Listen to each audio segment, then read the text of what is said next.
Hello, everyone, and welcome back to Curse of Strahd, Twice Bitten, the show where 5 DMs take on D&D's top gothic horror campaign.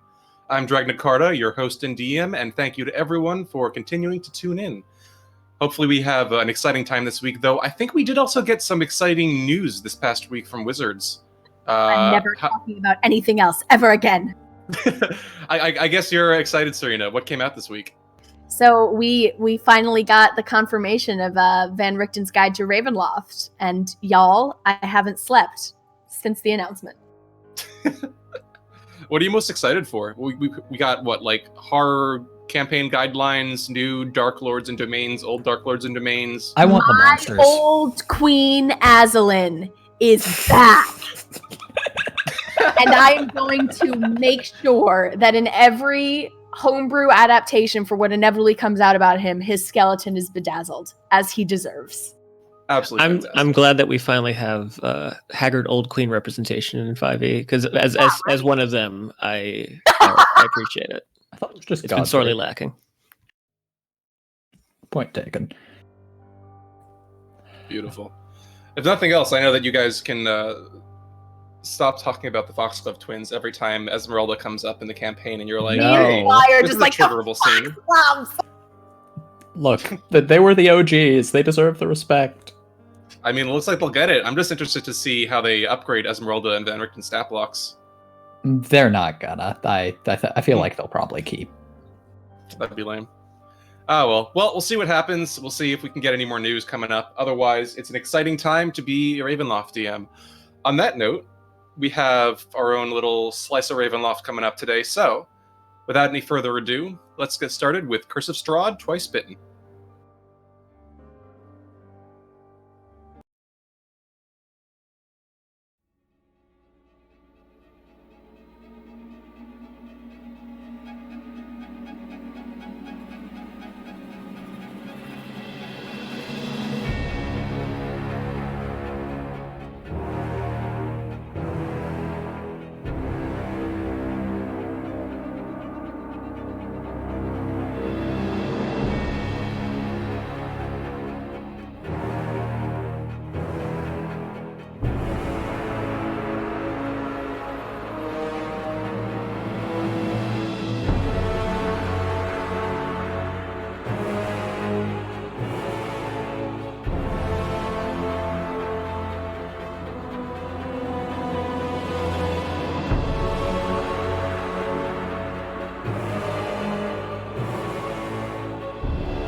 And so, welcome back, everyone.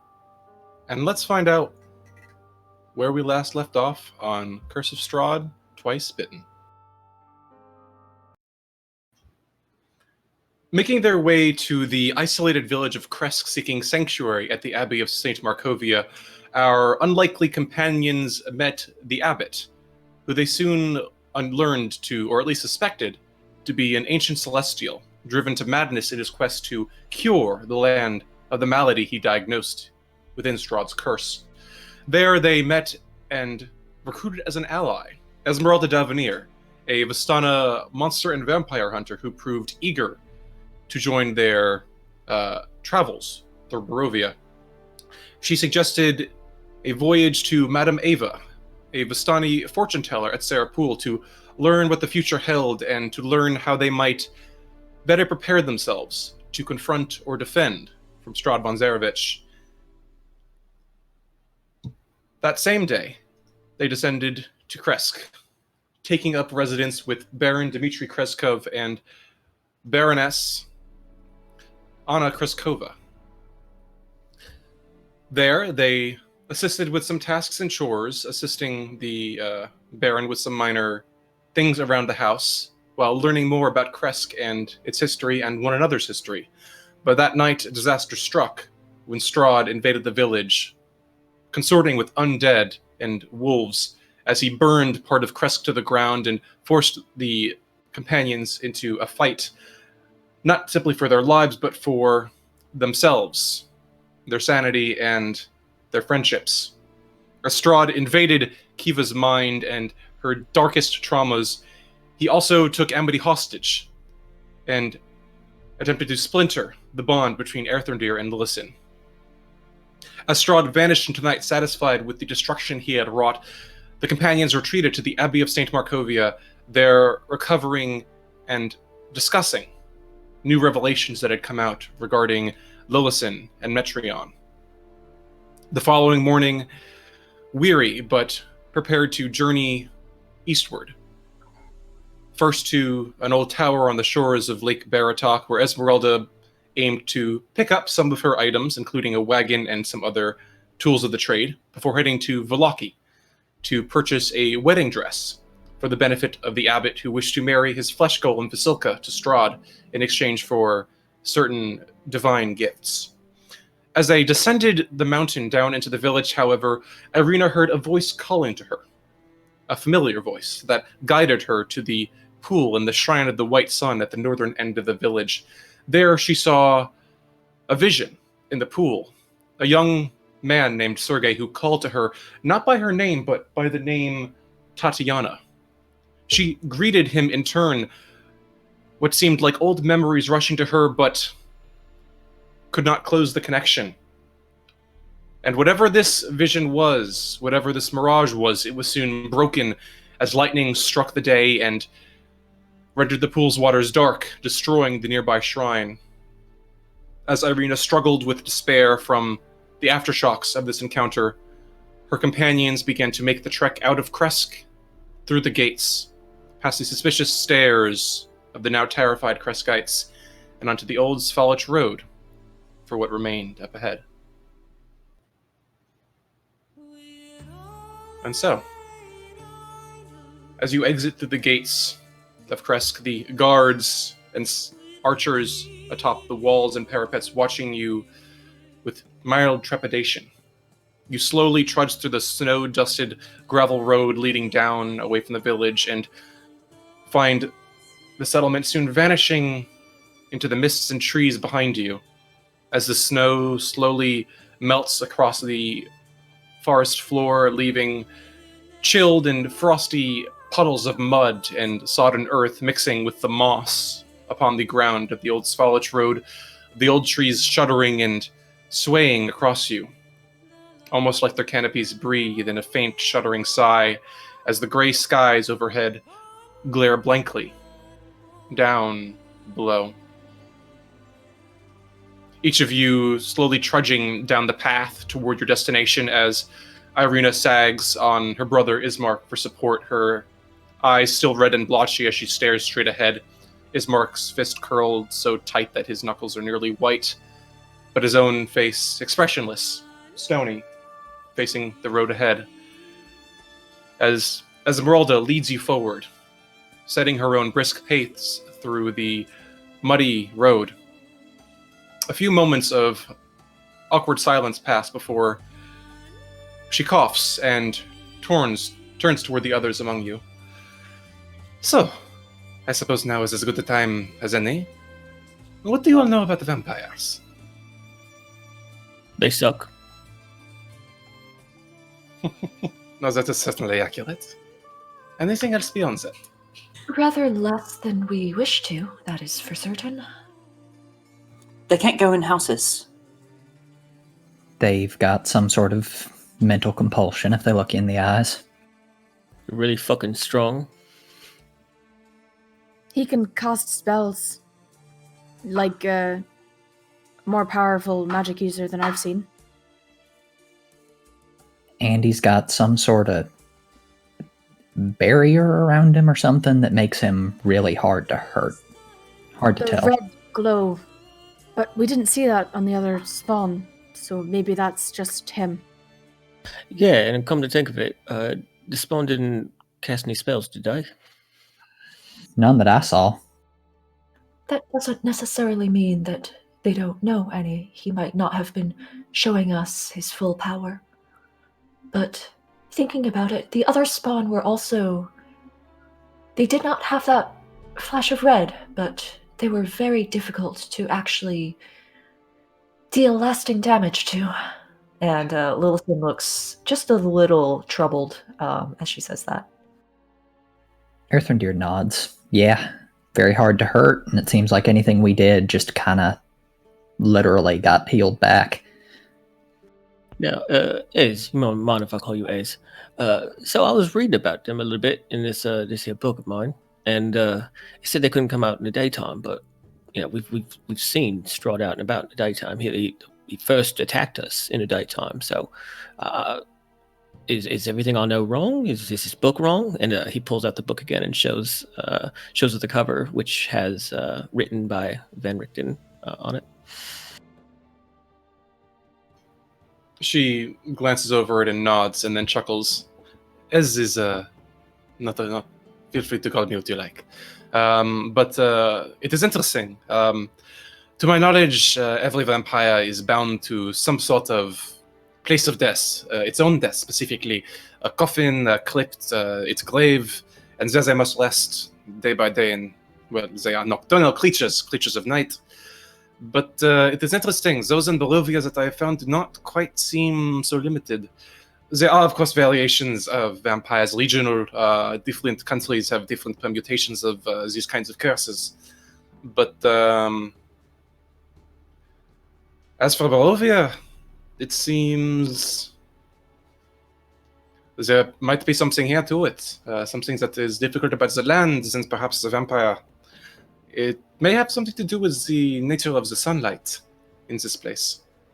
I have not seen the sun shine, and from what I have heard, the sun has not been seen in many, many years. Perhaps it is a consequence of this domain beyond the mists. But beyond that, it is only speculation. But it certainly does appear that Strahd and his kin are not bound by dawn and dusk, though perhaps activity might be regulated. At this point, Ismork does glance at the book that Metron is holding, but he just kind of shakes his head and turns back to the road. You get the sense he's not in the mood for talking. Oh, my baby. Metron puts it away and kind of starts kind of... The gears are turning, starting to kind of think about what Esmeralda has been talking about. And, I mean, come to think of it, it's... I ain't never seen the sun out here. I mean, it's just always been gray.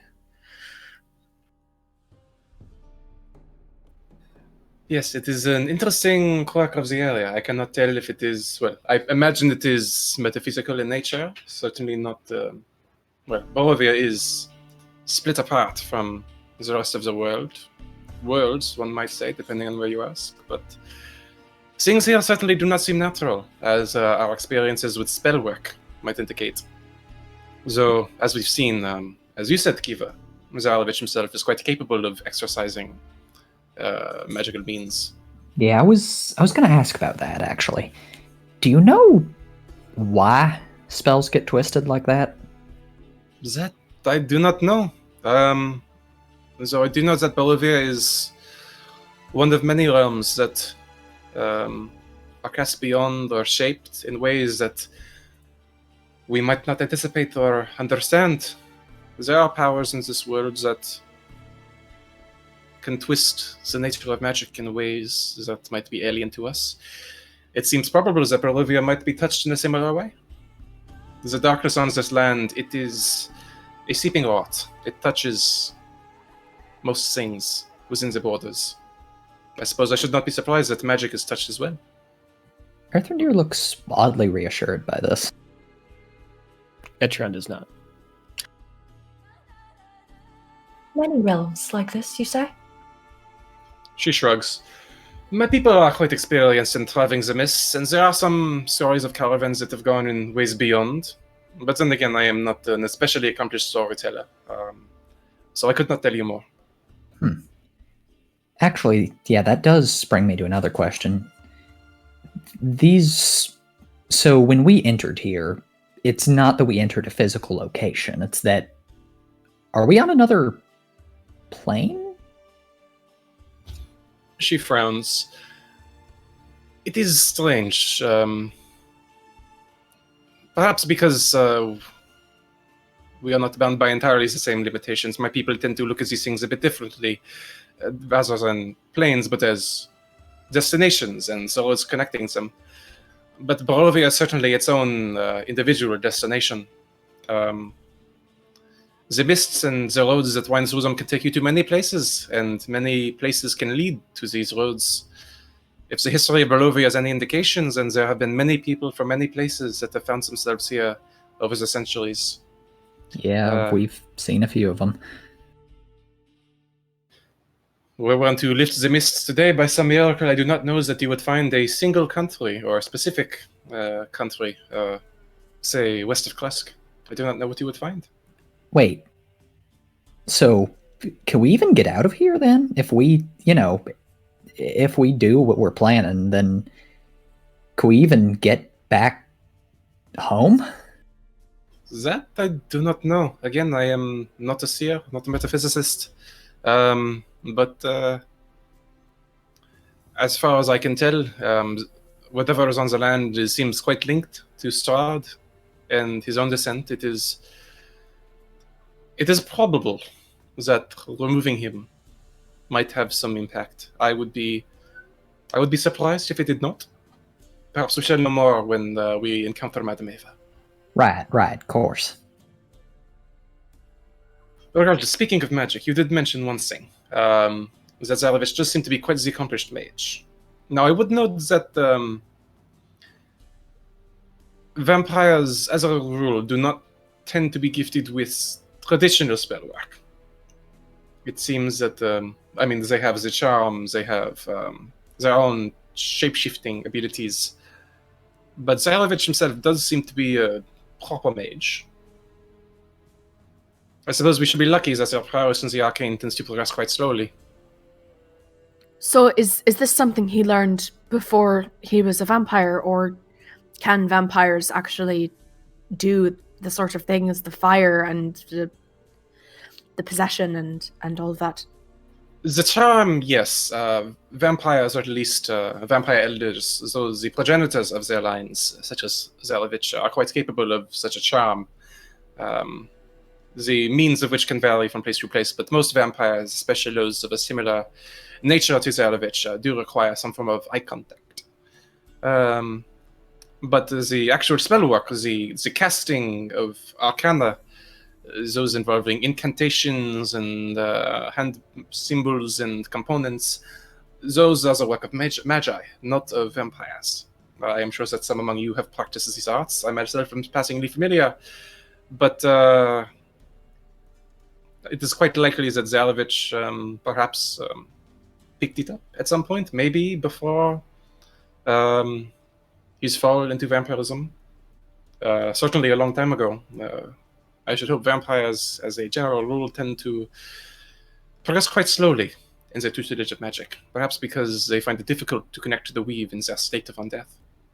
So, given that he survived for several hundred years, from what we can tell, I would not like to think of what he might be if he had actually been able to study magic properly, as a mortal might have. Earthrendir's gone a bit green at all this. So, at minimum, yesterday I counted 2 fireball spells and whatever spell he was using to get into Kiva's mind, so... And knowing him, I strongly doubt he showed us all of his cards, which means if he was willing to show a fireball, then he's probably got more. Indeed, I think that it would be best to be watchful. His arcane prowess, again, he has had many years to hone his skills. He may not be an archmagus, but there are many powerful spellcasters even below the greatest wizards. Quite aware. Either that, or he was showing us something close to the pinnacle of his power in a way that was so deliberately casual that he wished us to believe that he was much more powerful even than that. Esmeralda shakes her head. That I very much doubt.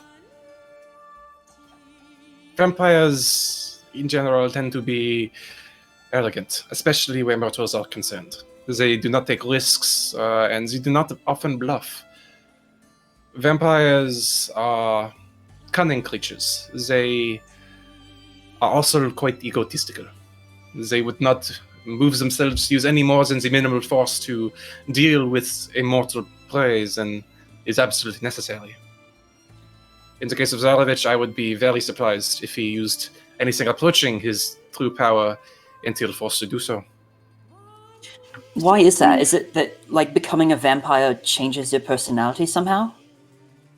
I sincerely doubt that. I think he was just as much a prick in life as he is in death. Well, I don't You disagree. So you do not believe that all that fire yesterday was simply showing off? No, I think that was the bare minimum of what he was willing to exercise to accomplish his goals. Well, it is good to know that we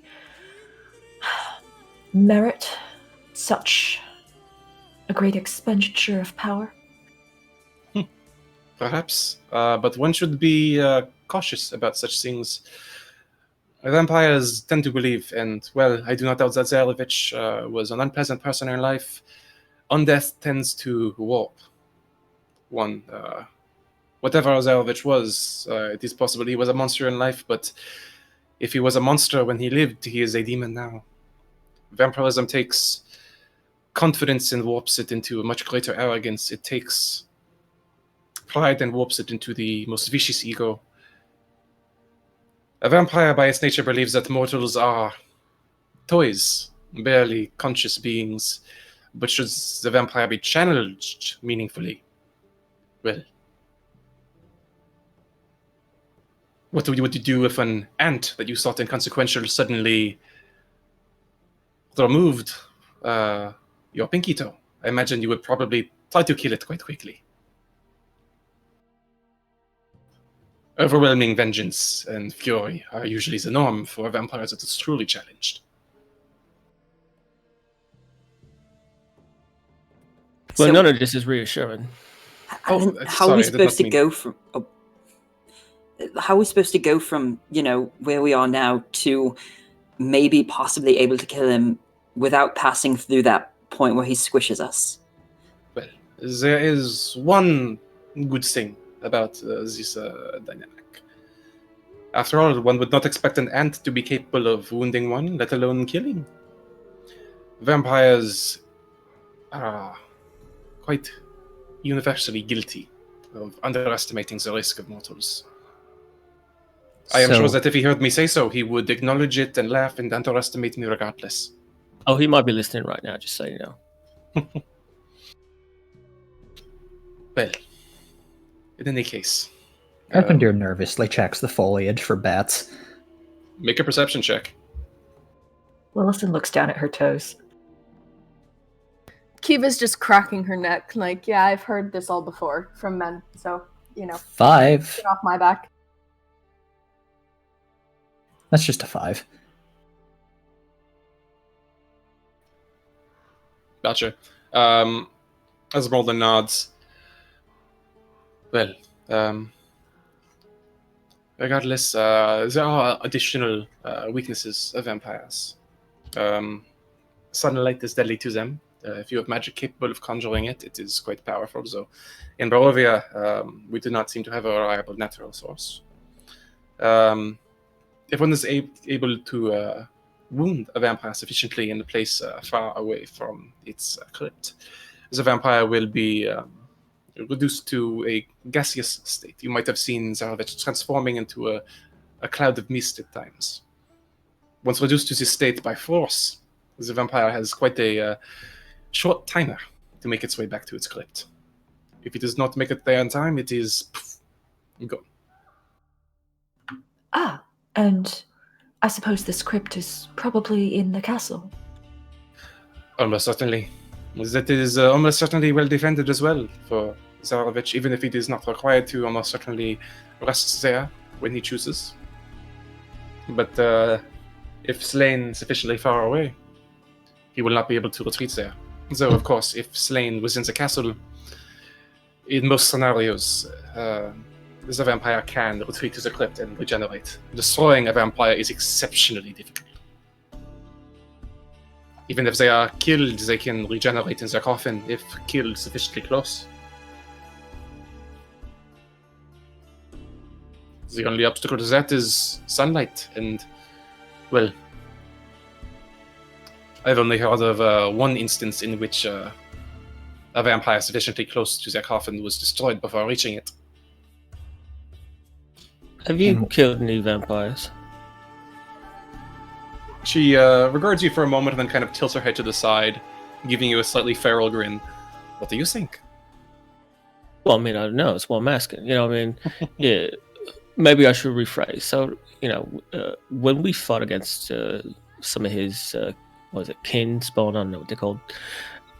They was powerful, but they didn't seem as powerful as him. So, I mean, have you ever gone up against someone like him? You know, someone, a vampire that's maybe a bit more vampire-y?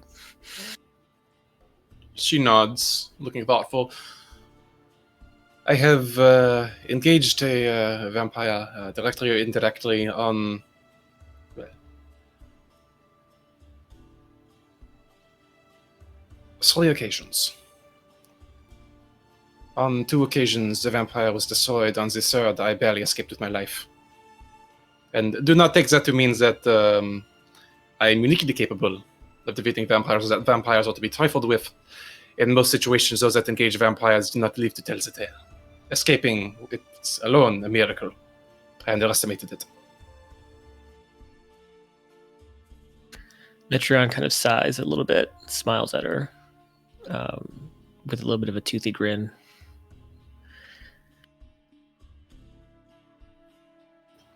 But in the other occasions, one in which I had assistance, and the other, I was able to take her down myself with sufficient trickery and a bit of help. A few resources that she was not quite expecting. As it turns out, the spawn of a vampire can be, in some cases, helpful in, well, that is another story. I do not anticipate running it into a similar situation with Zarovich. Wait, what situation is that? Oh, the spawn of a vampire in general, they are enslaved to its will, but that does not mean that they are puppets for it to control. They can make mistakes, they can be fooled. In that particular case, I managed to glean enough information from one of the vampire's kin that dispatching it was in my reach. Good As on for, you. well, thank you. As for spawn in general, those I have slain, dozens, I am sure. They tend to be much easier to dispatch than their progenitors, especially when they are bound and helpless in the day. Would you Gotta do it.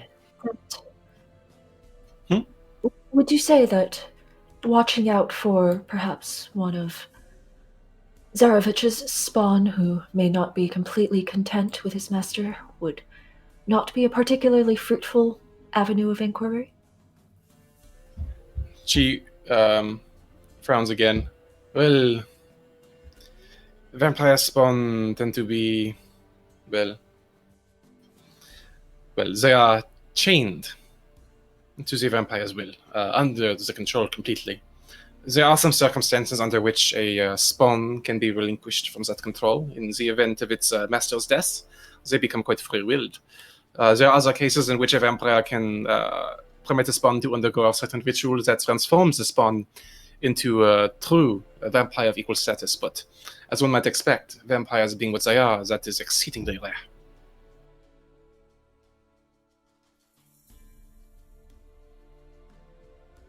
But even if they are chained to that will in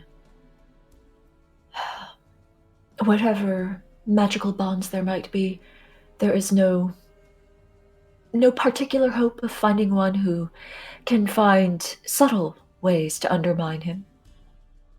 It can vary in cases, but ordinarily, it is not simply the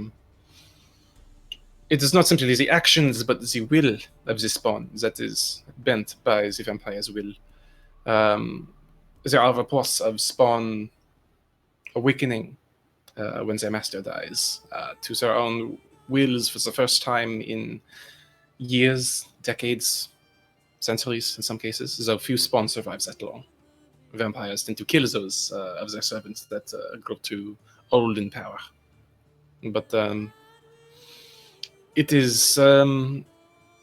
Have you experience with enchantment magics? The ones that bend one's will? Wilson just smiles. It is similar in the respect. The spawn, in most cases, want what their progenitor has commanded of them. This urge can recede over months or years after the vampire's death, but finding a spawn willing to push the boundaries of this dominion is exceedingly difficult. Ah, I see. Throughout this conversation, Kiva just sort of blanches a little bit and decides to not walk necessarily as fast as the rest of the group, just slips to the back. Regardless, one thing that I should warn you, if any of you are anticipating going up against Strahd Vanzerovich, well, I do not mean to imply anything regarding your capabilities following last night or last evening's encounter. But as you have seen, I am sure vampires are not leery of abusing anything that might be viewed as a vulnerability. Well and aware. So that is a discomforting thought. I am sure that none of you wish to hear that this early in the morning, but it is worth keeping in mind. If you wish to hunt vampires, you must overcome and master those weaknesses as much as you can.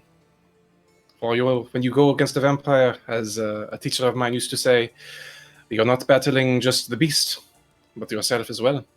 For if you do not win the battle against your own weaknesses, the vampire surely will.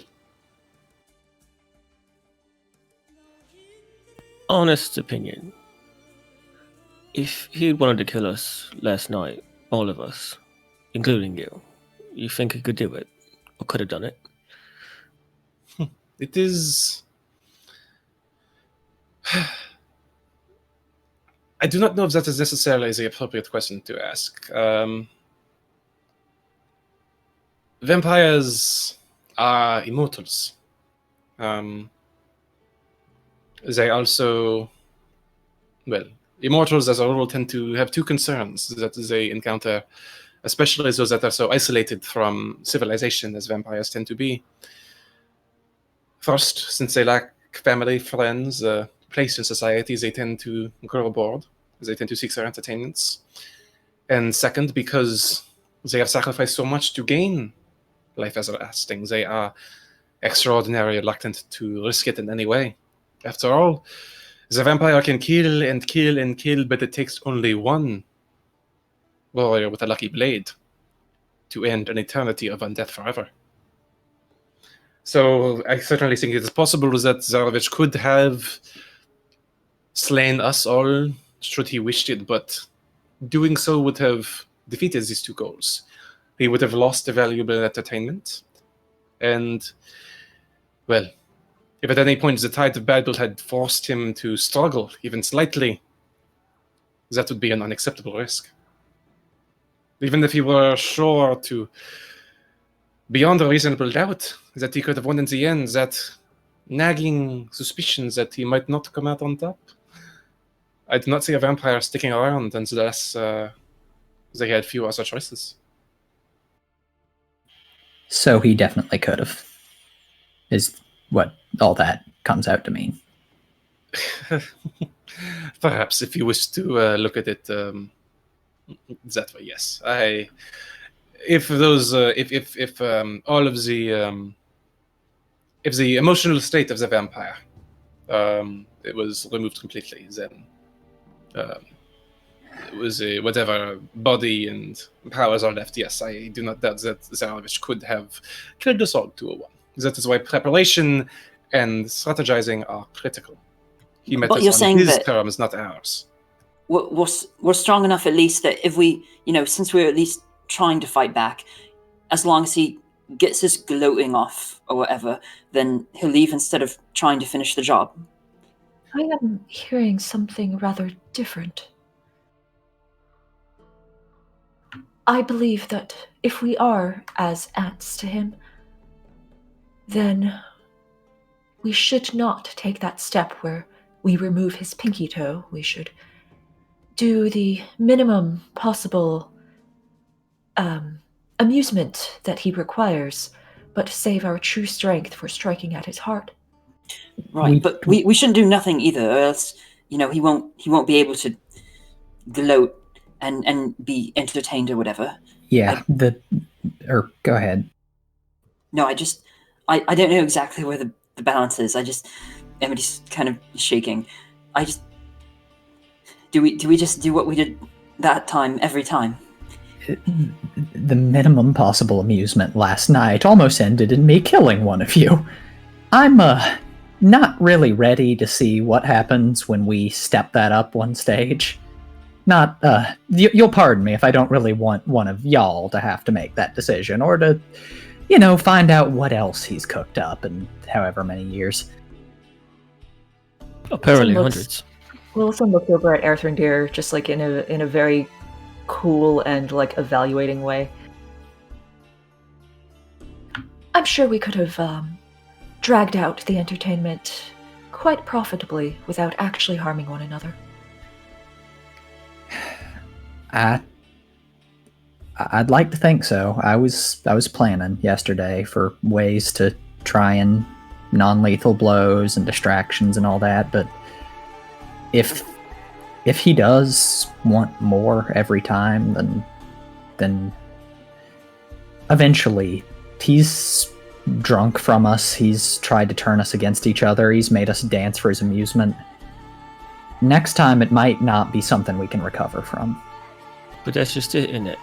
I mean, it's just cruelty, It's if you had done something, if you had stabbed Lilith in the way you stabbed him, apparently. Even if you did try to healing word her, bring her back to life or whatever, you would have done it anyway. You would have stabbed someone, one of us. It's not about the result, it's about the choice you're making. Erthrindir nods, looking a bit sick. Yeah. People like him want people to follow their path. He wants to see how far we'll fall. And as long as we refuse, I think he'll find some entertainment in that. He likes fight. So we'll give it to him. As long as it takes. It is, after all, no fun to break something that's already broken.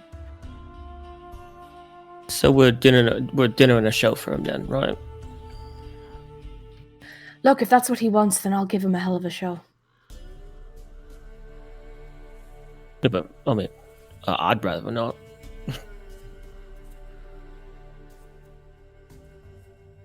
I'd especially like to not be his dinner.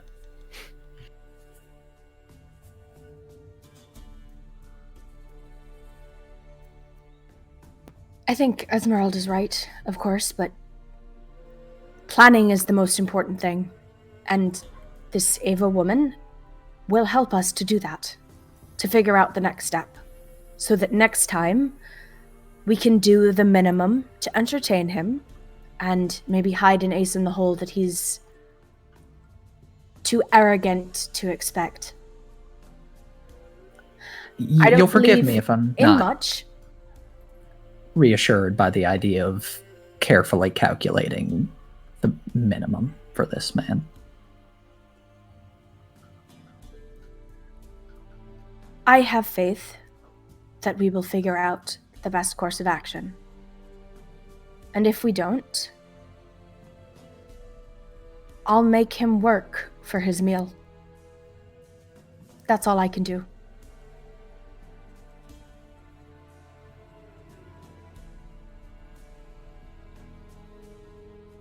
That, I think, would be, if nothing else, a good way to look at it. Do what one can to bide one's time. From the way you speak of it, it seems that Zalovich will not release his claws from you that easily. So you must decide that should you ever wish to attempt something permanent against him, it must be on your terms, and your ace must not be an ace, it must be a certainty. For if you fail, well, nothing is more dangerous than the vampire who has almost been killed.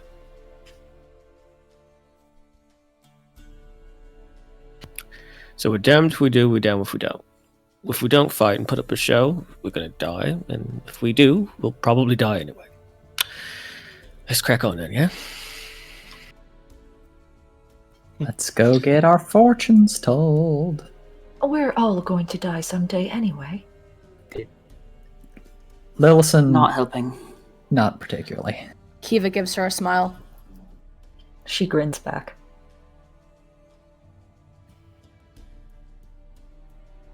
You know, some of us have already died, so you've already got that going for you.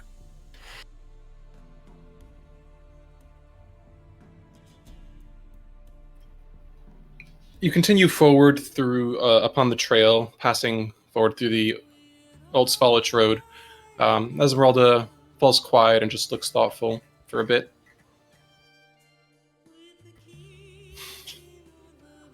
Well, I suppose that, and at this point you begin passing through the familiar crossroads over the Raven River. She glances over the signpost. Well, it should not be long, I imagine, now before we come to our crossing. While you proceed forward, is there anything that the others among you would like to do on the road?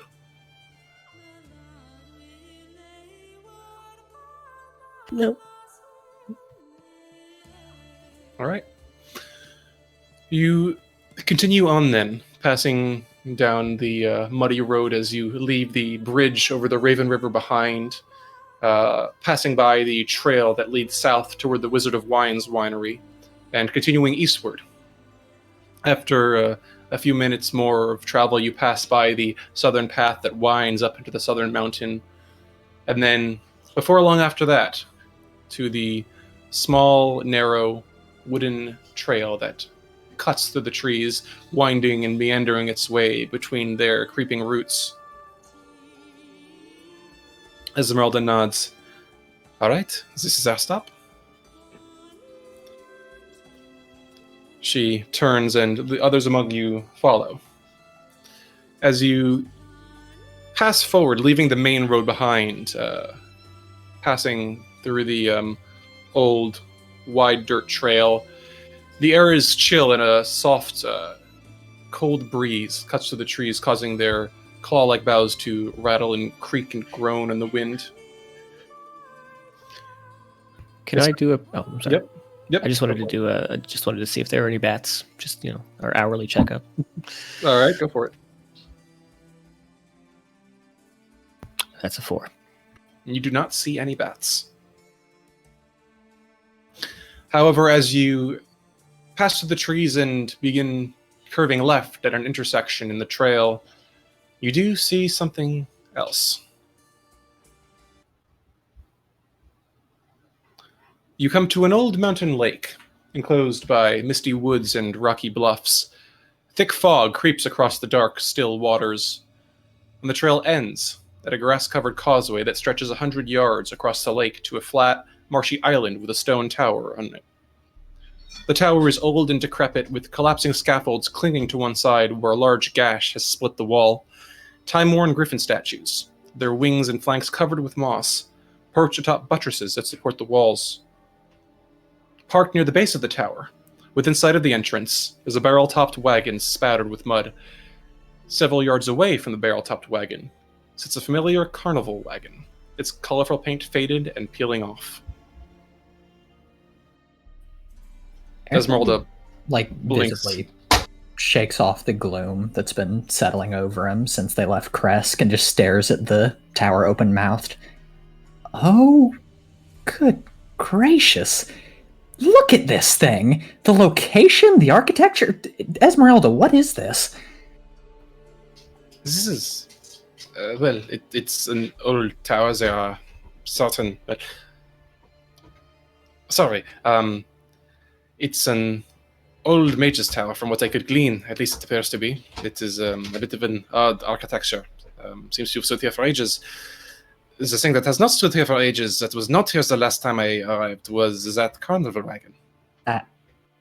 Does that look familiar? It is. You have anyone who has been to Erisek Stockyard immediately recognizes it as Rictavio's wagon. Oh. What's he Isn't- doing here? Is the lion still in? Ismark frowns. He did say that he was heading west, but I thought he was going to Kresk or something. I didn't mention that he was coming to some sort of isolated place like this. So where is he then? I mean, not much barding you can do in the middle of nowhere. Esmeralda frowns. Where is he indeed? If he knows of this place, I would certainly very much like to meet this Rictavio. Well, one way to find out. Do you know Mage's Tower? Do you just open the door, or is there, as usual, some obtuse fucking puzzle? Well, Yeah, let's what's get that thing on the particulars there. There are a few things that I must fetch from my own wagon, and then we can discuss. But as we approach, please do not approach the tower or its door. Okay? All right. Good. She leads you across the causeway, your boots squelching in the muddy, gravelly earth. You hear the soft washing of water against the sides there. Slowly, as you make your way across the mirror-like lake around you, misting softly in the chill air, you approach the barrel-topped wagon first at Esmeralda's guidance. You can see that under layers of mud, the wagon sports a fresh coat of purple paint and its wheels have fancy gold trim. A brass lantern hangs from each corner and red drapes cover a tombstone-shaped window on each side. A steel padlock secures the back door, hanging from which is a cheap wooden sign that reads, "Keep Out."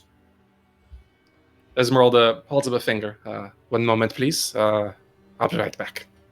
And she makes her way toward the wagon, but instead of going through the door, she crawls, diving underneath the space below the wagon. You hear her fiddling with something on the base. You hear a click, and then her form vanishes up into the wagon. Well, that's one way to do it.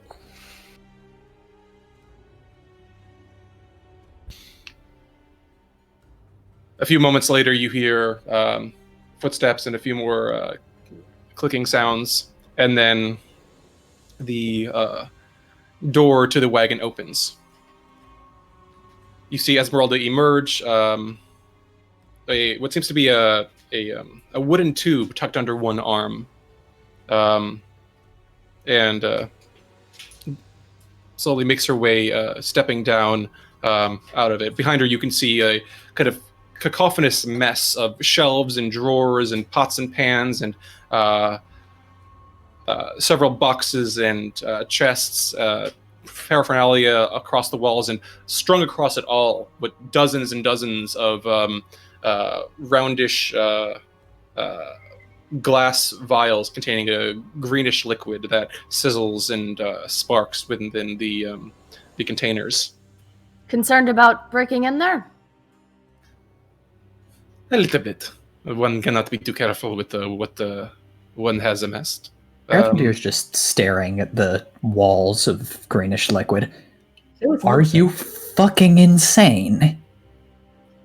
It is a reasonable security measure. These things compound, when they're set off simultaneously. I know, I've watched. Do you know what would happen if one of those broke?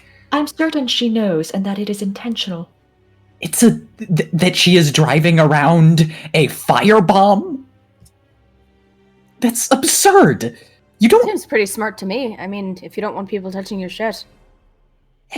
But if someone tries touching your shit, then all your shit blows up and also they blow up? Well, also- obviously, if she's the one in there, it's not going to happen. But if someone else, when she's not here, like she left her wagon, it makes sense. What if it hits a rock while you're driving? I hope they're secure. Hell of a way to go out. Yes, in an inferno that will scorch everything in like a 50-foot radius. Amity backs up 60 feet away from the wagon. Yeah, Metro goes. Tifa's just got the heart eyes at Ezra. Yeah, no. Earthendeer like shoots her half like amused, half dirty look.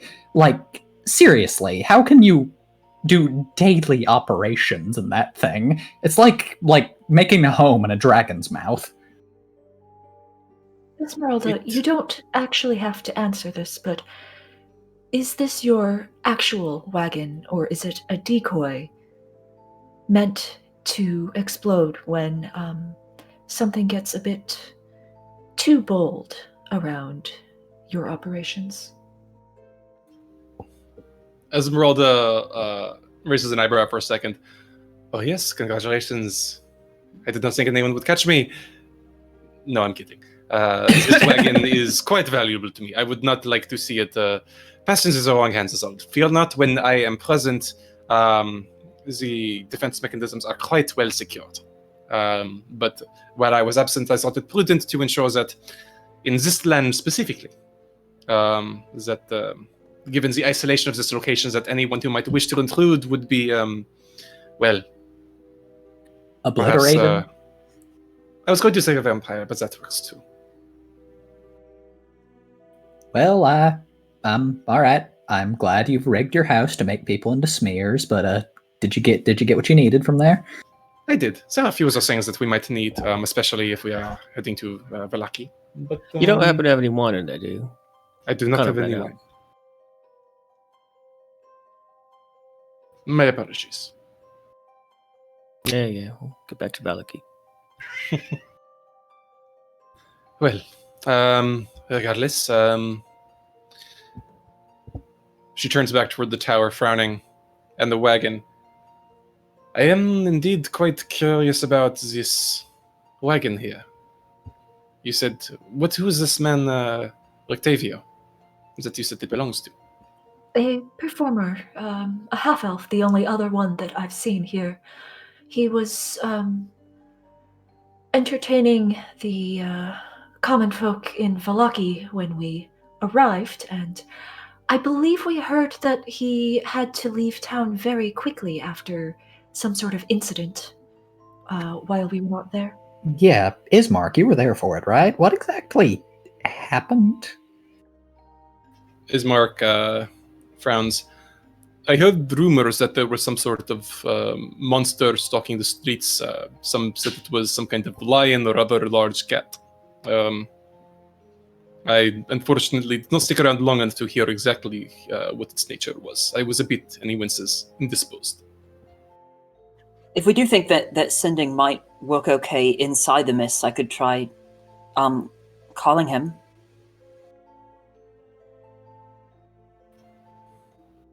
We could do that, but make sure that we do not reveal too much information, just in case. And it also, I'm not sure if he's familiar with magic. Like, I know that folks who just suddenly get a message in their mind tend to get a little spooked. But why don't we just go in the tower and see if he's there? I mean, if his wagon's out here. Right, I would prefer saving sendings for the end of the day anyway. You know, just in case I have to use magic for something else. Wise woman. Especially wise, given that if he is in the tower, I do not believe such a messaging spell would work. Oh. What do you mean? Well, would one of you spellcasters, if you would mind stepping close to the tower, don't touch it, but step close to the tower and cast some sort of spell. Metron pushes Randy closer. Hey! Mother, just targeting some of the reeds or cattails around the lake. All right, sure. Earthrendeer kind of fumbles with his wand and... Yeah, he's going to try and cast a minor illusion of like a waving hand at the others and then a single extended middle finger at Metreon. All right, you do that, reaching for the magic, and nothing. It's like this connection in the back of your mind to this tapestry of power and energy that you've always felt, and as you reach for it, the pieces fall apart. And then you look up slowly and you see the shadow of the old stone tower looming above you. Oh, you cannot be fucking serious. Oh, but I am entirely. I discovered it myself the first time that I came here. Earthrendir's grinning. Like, you really? They rigged one of those to this thing? Is it permanent, or do you have to turn it on? As far as I can tell, it is quite permanent. At least in a small radius and the interior. Lillison is looking. He looks slightly Arthur very- concerned and looks at Kiva. Is he quite well?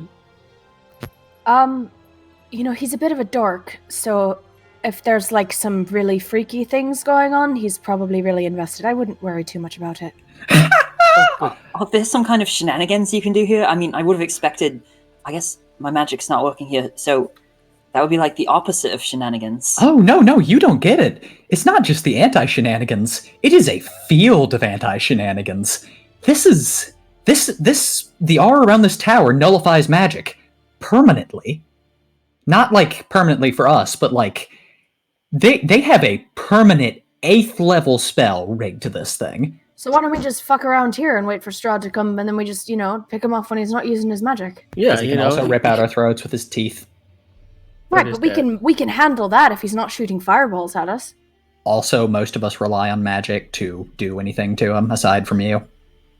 All right, fair. Look, he called me a dork. I mean, it's not untrue. What was not dorky about that display that you just did? I thought I was showing a, reasonable level of appreciation for a fucking work of arch wizardry standing in the middle of fucking nowhere. Kiva just raises an eyebrow at Esmeralda.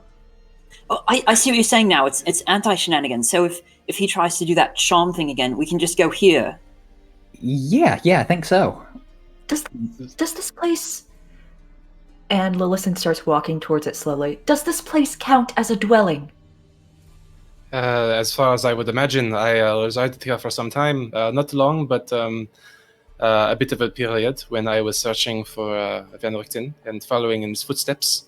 I would imagine that, it is an enclosed structure. It is falling apart in some places, but the rules of magic and other metaphysical things do not tend to discriminate against the upkeep of one's home. I would suggest, so long as it's used as a dwelling, this tower certainly would resemble one.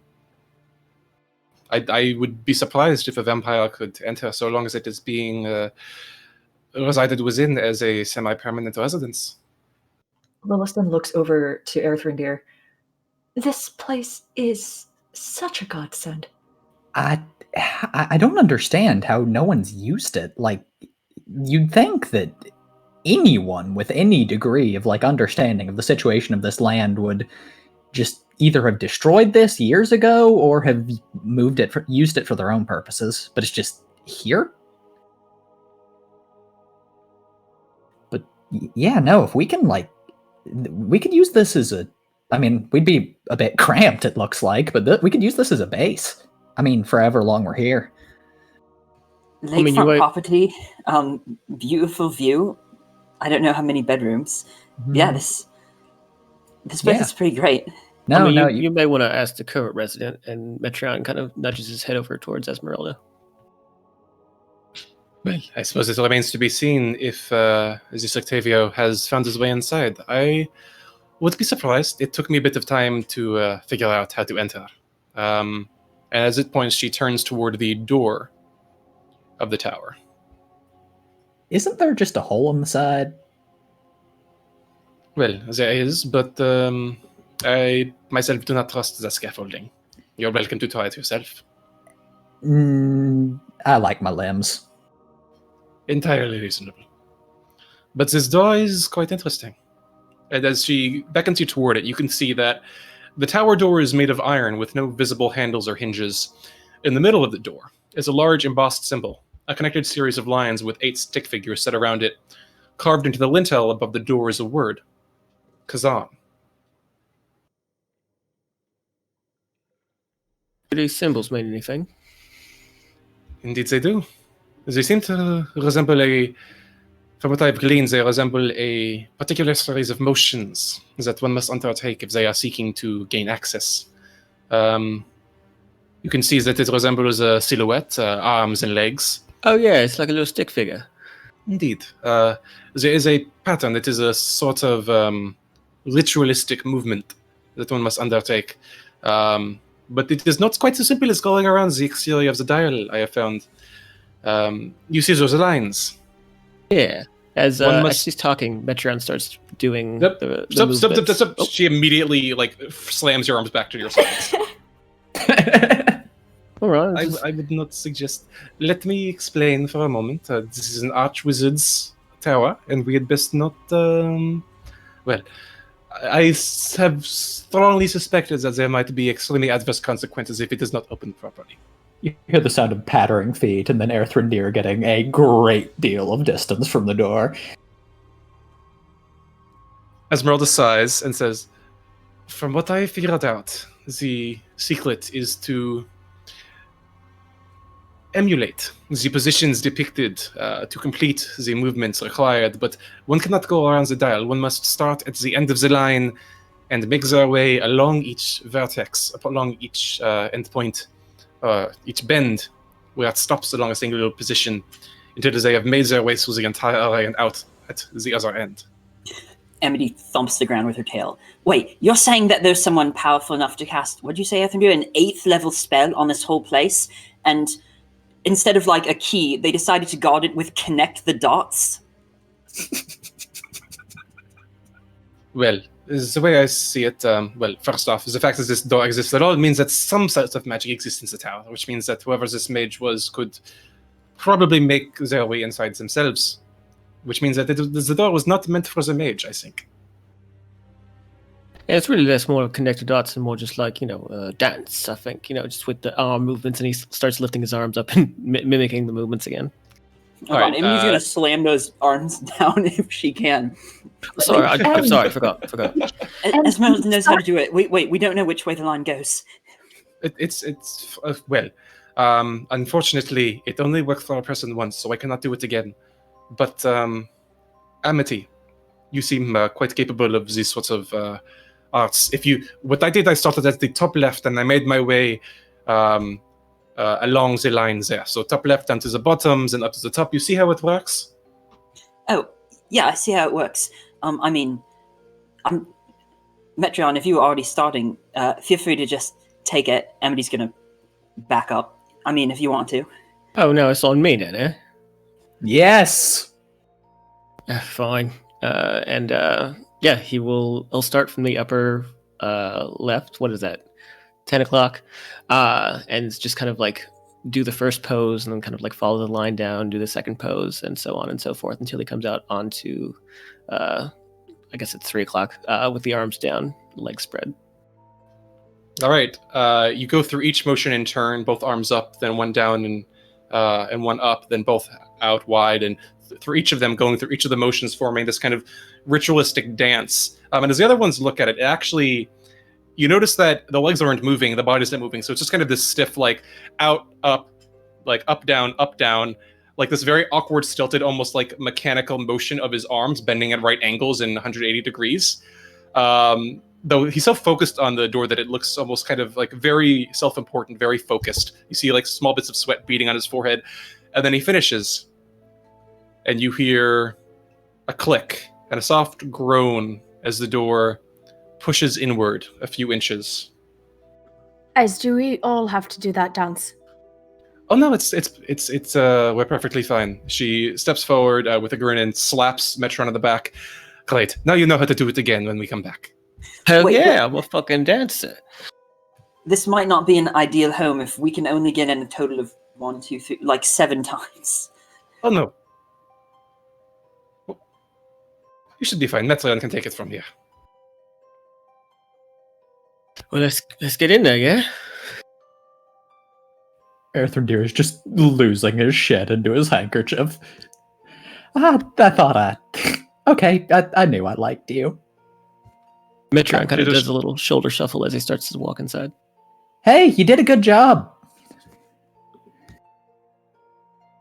Wilson is gonna wait for everybody else to precede her, and when most of everybody else is not looking, standing close to the tower, she's gonna just quietly try to cast acid splash at the ground.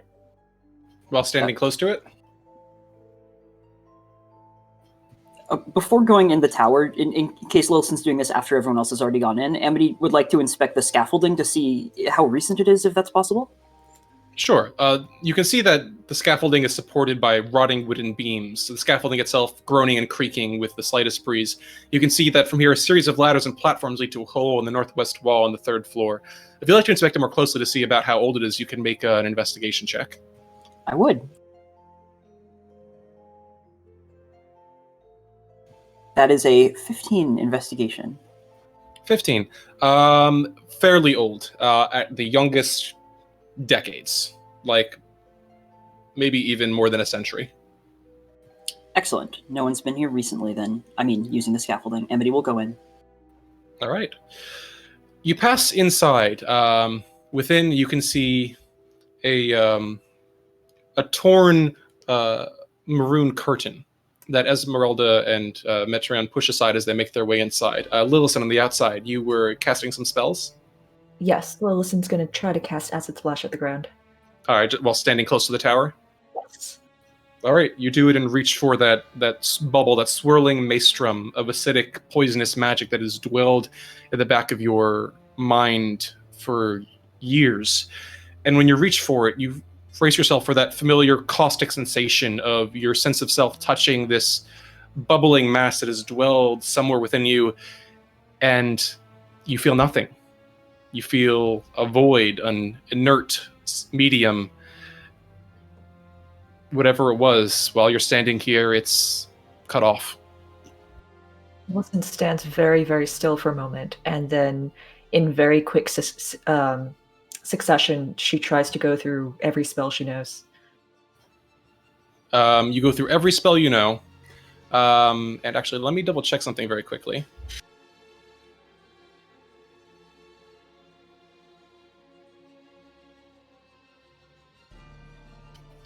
You go through all your cantrips, and you cast one of the lower level spells you know. And as you do, you notice that a bit of the energy that you usually expend to cast a spell actually does vanish from you as you cast a first level spell, but no magical effects protrude. So unless you want to keep going, you get the sense that you'll keep spending spell slots, but nothing will happen. Okay. She probably ends up spending 2 first level spell slots before stopping, sort of slumping against the outer wall of the tower. Her eyes are wide and she is breathing pretty hard and clutching at her arms.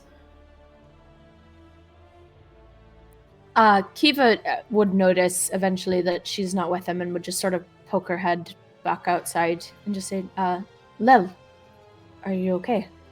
Lilison very quickly straightens up, brushes off her sleeves and the back of her tunic where she had been leaning against the wall, and says, This very odd sensation. I will have to talk to Erthrindir about this. It is, yes, impressive magical engineering.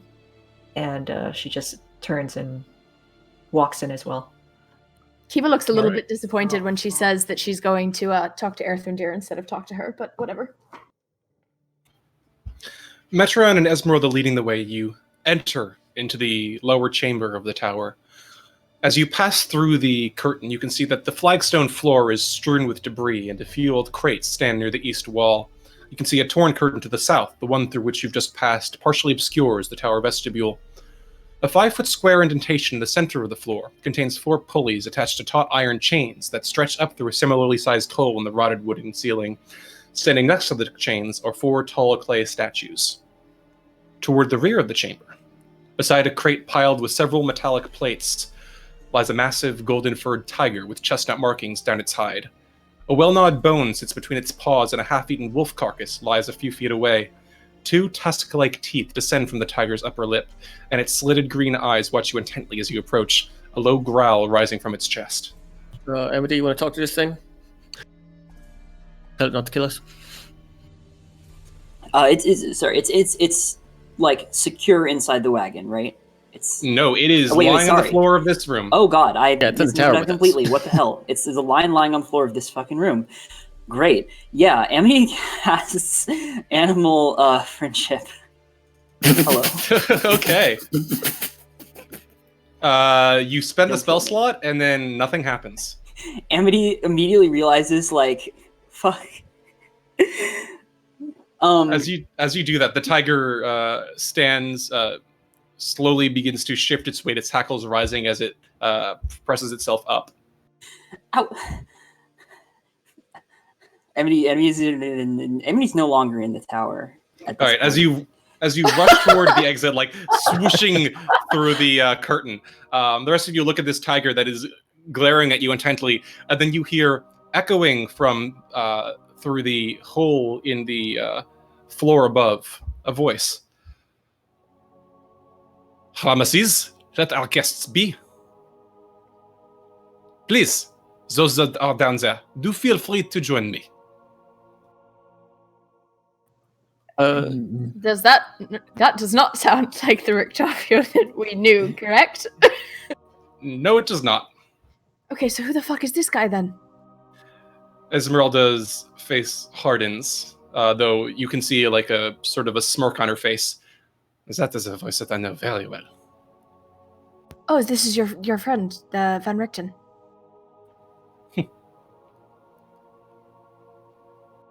She Well, nods. it's just a whole family reunion today, isn't it? I think that I have some questions. You hear an echo from above again. I do imagine that you know how to work the elevator. Esmeralda calls up. Indeed, we will be there in just a moment. She glances at each of you and then steps onto the platform at the center, beckoning for you to join her. You sure you don't want to be alone for this? Like, you haven't seen this guy in a while, right? This is fine. Come on. I think Kiva's that, hot on her Bitten heels, wherever might be Esmeralda good wants for her to go. all of us. Same. All right. How big is this platform?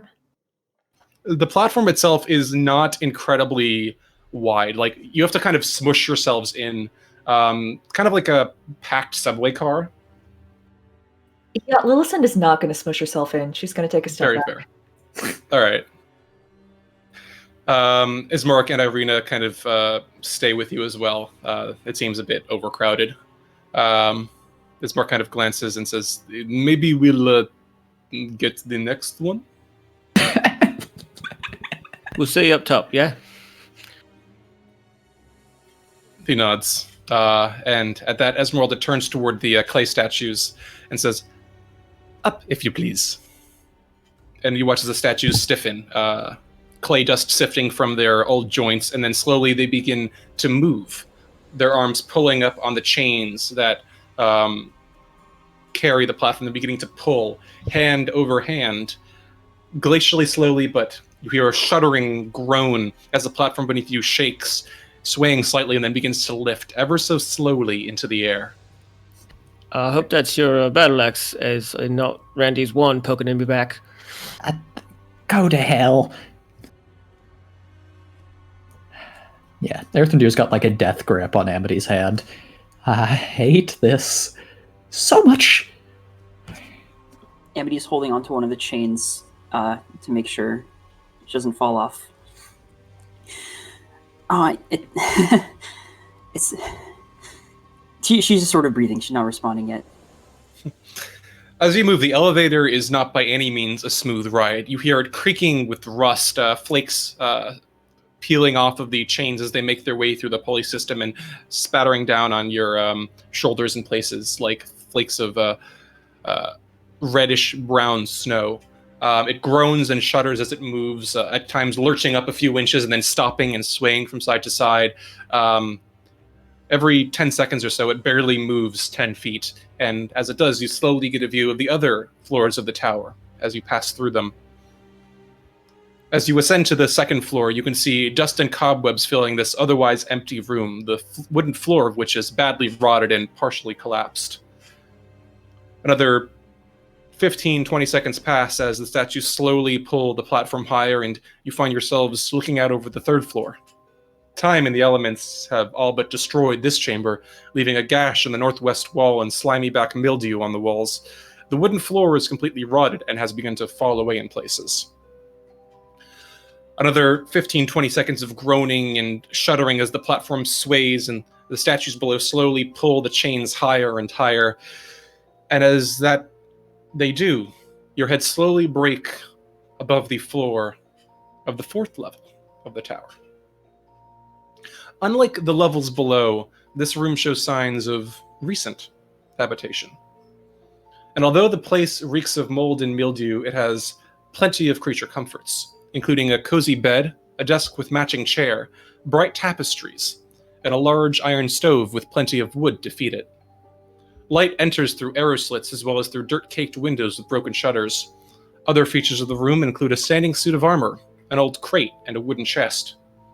Old wooden rafters bend under the weight of the tower roof, which has somehow remained intact, and mounted to the rafters are pulleys, around which hang iron chains that support the tower's elevator platform. Sitting in the chair beside the desk, you see a man. An older man with the front half of his scalp bare and the back half covered with a shock of silver gray hair pulled backward behind his head and running down the sides of his face in mutton chops before coming to the point of a well-trimmed goatee. Worn lines run across his face and a pair of dark spectacles rest upon his nose. He wears a fine-crafted, though well-worn brown leather coat over a white dress tunic and functional brown pants tucked into tall leather boots reinforced with iron heels and toes.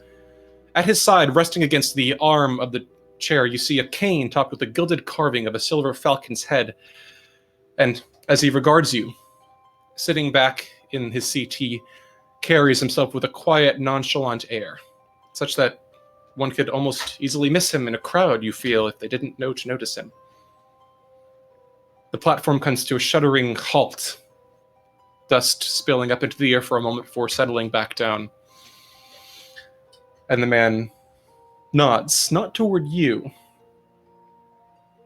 but to the woman with you. Esmeralda, it has been quite a while. You look well. She steps off of the platform, shaking her hair loose and flexing her shoulders. Indeed, Dr. Van Richten, it has been a while.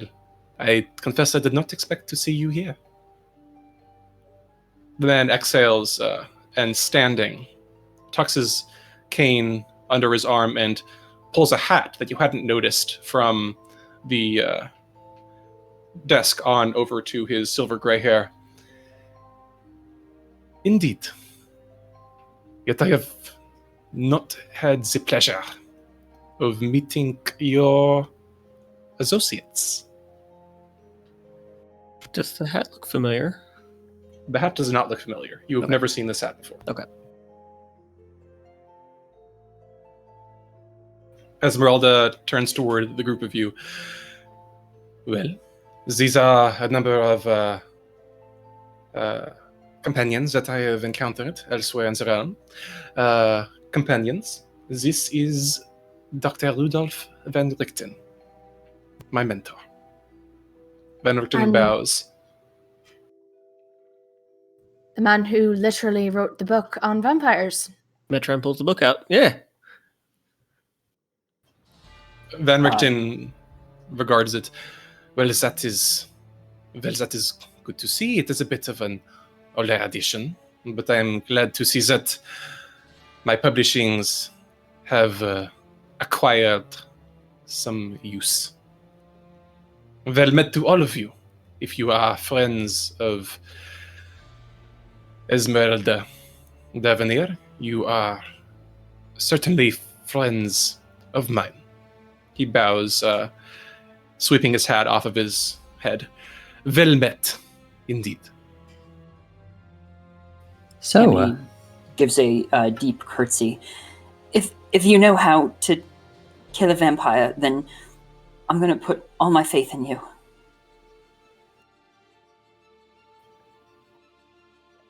He blinks. Kill vampires. Well, he looks at Esmeralda. I suppose I should not be surprised. She does seem to pick up interesting company. Interesting is one word for our little mission that we're on. I always enjoy things that are interesting. But, please, if you would like to have a seat, I confess that I have not kept many chairs or other creature comforts. I do not host guests very often. But please, make yourselves at home. With all due respect, and Metron looks back at the others, especially Amity, and is Mark and Lillison up there yet? At this point, Esmeralda nods toward the platform and murmurs something, and you hear it begin to descend.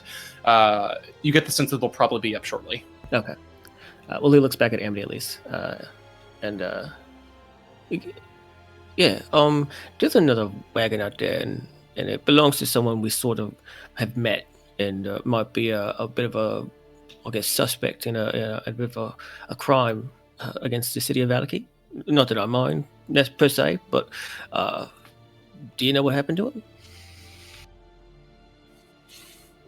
Van Richten raises an eyebrow. Well, I think that, I cannot comment exactly. I think that it might be a while yet before the good Carnival Master feels, before he returns to Valaki. Oh, you're acquainted?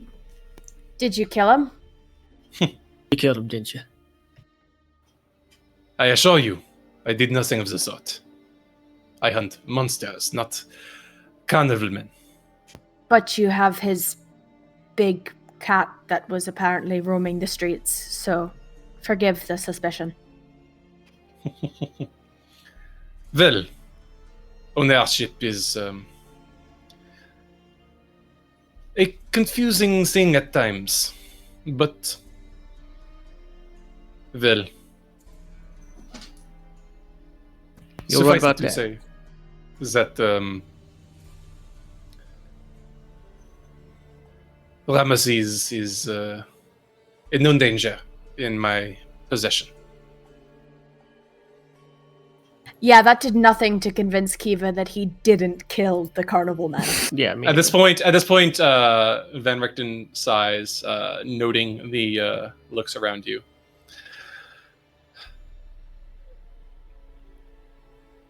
He glances upon each of your faces for a moment, and then says, "Well, I do suppose that there is no need for introductions, as if you are quite so leery of me, perhaps Amity, as a fellow entertainer, you could vouch for." Wait. We didn't tell him my name, did we? No. No.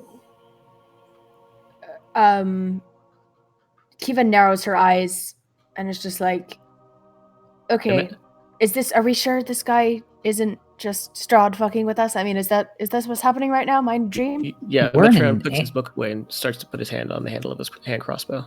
Wait, we're in an anti-magic field. It can't do any mind reading bullshit. But right, but Strahd already knows our names. So it doesn't need magic to know that. At this point, Esmeralda scoffs. We never grow tired of your games, Doctor.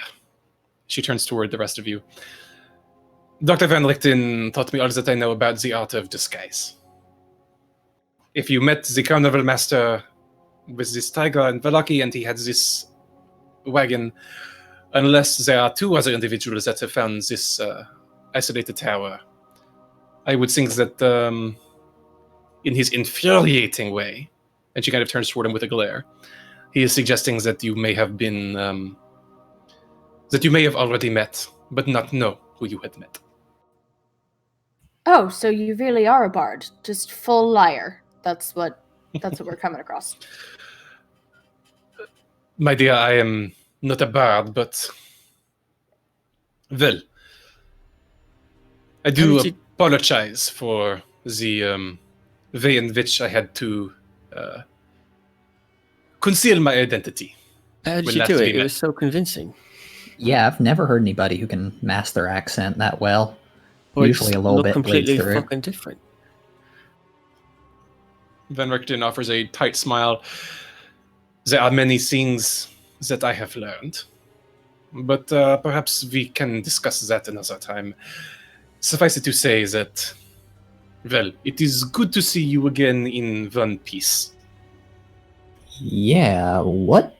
Okay, if that was you, what on earth happened with the tiger? Well, I have not remained long enough to do any major investigation, but from what I can glean, it would seem that perhaps, well, someone was fiddling with my wagon. Well, You know, Ez could probably teach you a few things about security if you're interested. Her thing explodes if someone is supposed to touch it that is not her. Does it now? Well, perhaps it was the best that I did not fiddle with it when I arrived. okay, all this is very nice, but you know us. You've at least been acquainted. And you're going under a false identity here in Vallaki. I presume you're from the make of the sword you gave Ismark, you're from the outside world. You mind? I know what we're doing here, but would you mind sharing what you are? At this point, you hear the creaking and groaning of the chains come to a halt, and Lillison, Ismark, and Irina, if they have decided to ascend, may step out into the upper chamber. Is Lillison accompanying? Yes.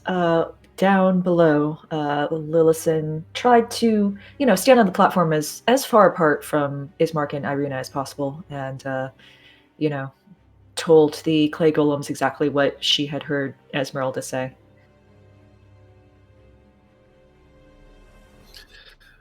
Van Richten nods in recognition as you ascend to the floor. Listen, good to see you.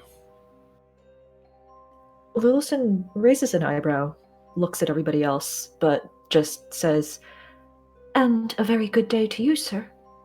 Oh, he's the carnival guy. Isn't that fun? She Guess you stops and just looks at him very hard, especially looking at his eyes and ears. I have apologized to your friends. The deception, it was not my intent to pull the wool over your eyes, as it were. But you are well met now, and I am grateful to see that you seem to have come into such illustrious company. Esmeralda has been a great source of information and hopefully will become a great friend. I must confess I am rather surprised to meet you like this and to learn that we have already met. Indeed. Well, again, I apologize for the deception. But it was necessary, given the purpose with which I had come to this land. And that purpose is... Well, he turns to Esmeralda inquisitively, and she nods. He sighs, shaking his head a bit, and turns to the rest of you. Well, if the cat is out of the back, I ventured to Barovia for the purpose of destroying the vampire, Count Strahd von Zarovich. Oh, Well, look, that's it's a whole great. party of people. I That- knew it. Amazing.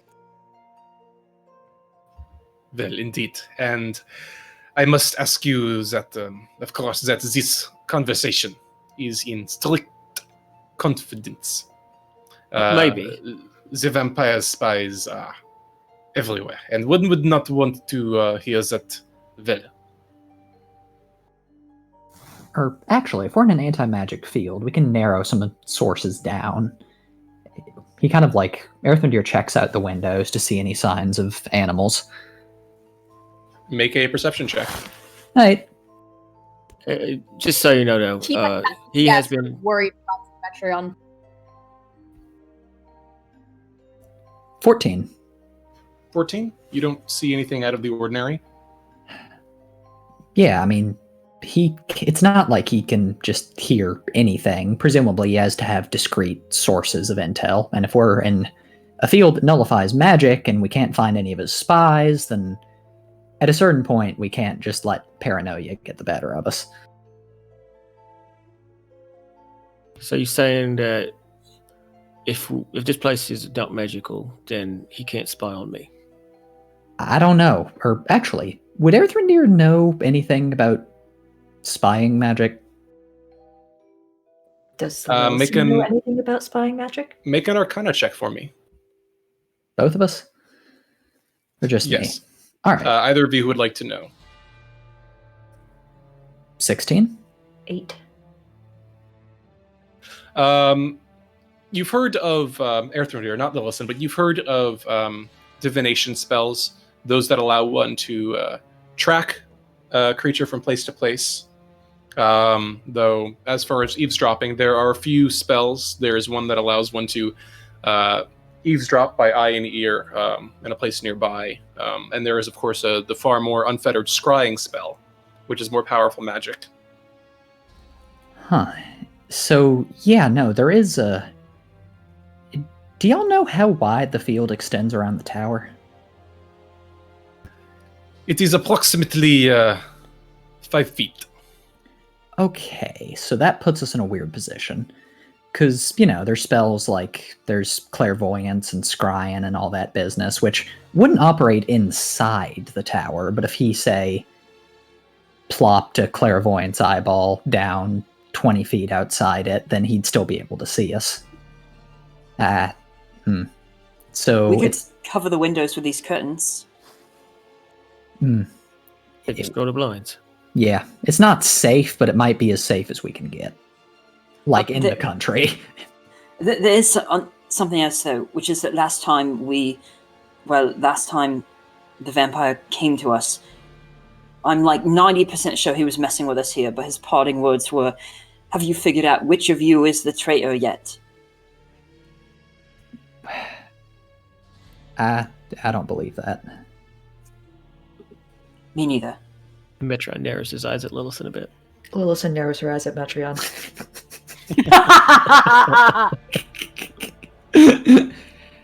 Regardless, I think we're able to talk here as well as we're gonna. I can give you my word, she says as she's still kind of glaring at Metreon, but speaking towards Van Richten, that I will not be reporting any of this, or your existence or identity, or anything that might compromise our purpose here, to Zarovich or any of his people. I would like to insight check that. Go for it. I fucking love this group so much. That is So, a Metron, 20 what'd you get? That's a 5. That is a 28 deception. So, Lillison, what does Metron notice? As far as Metreon can tell, Lillison is being very, very fervent and uncharacteristically direct, and everything about this. She seems to just have her whole heart in it. Absolutely. So while the children are arguing, maybe we can get back to talking about, the thing that we're here all to do, apparently.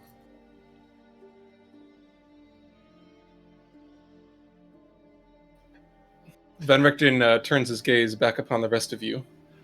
Well, spies are, of course, difficult things, especially with a vampire at stake. Beasts and charms. Not necessarily. I mean, if we want to make absolutely sure, I could just go outside the tower and cast a zone of truth, and then everyone could say that they're not a spy. If you think that it's worth it. He glances at you. Well, my dear Amity, that might be a perfunctory precaution. But by what means do you know that if there is a spy, they are acting of their own will? You might make vows today, but if Strahd von Zarovich looks into your eyes tomorrow, can you say so confidently that you will not answer his questions? Oh. Yes. What? Can you say yes? Look, he looked in and saw every part of me, the parts that I hate the most, and still didn't sway me to his side. So, unless I mean, again, that's what I thought he meant when he said looks into my eyes. The whole thing where I, think he's my friend and everything's all namby-pamby. Right, but do you think he's your friend now?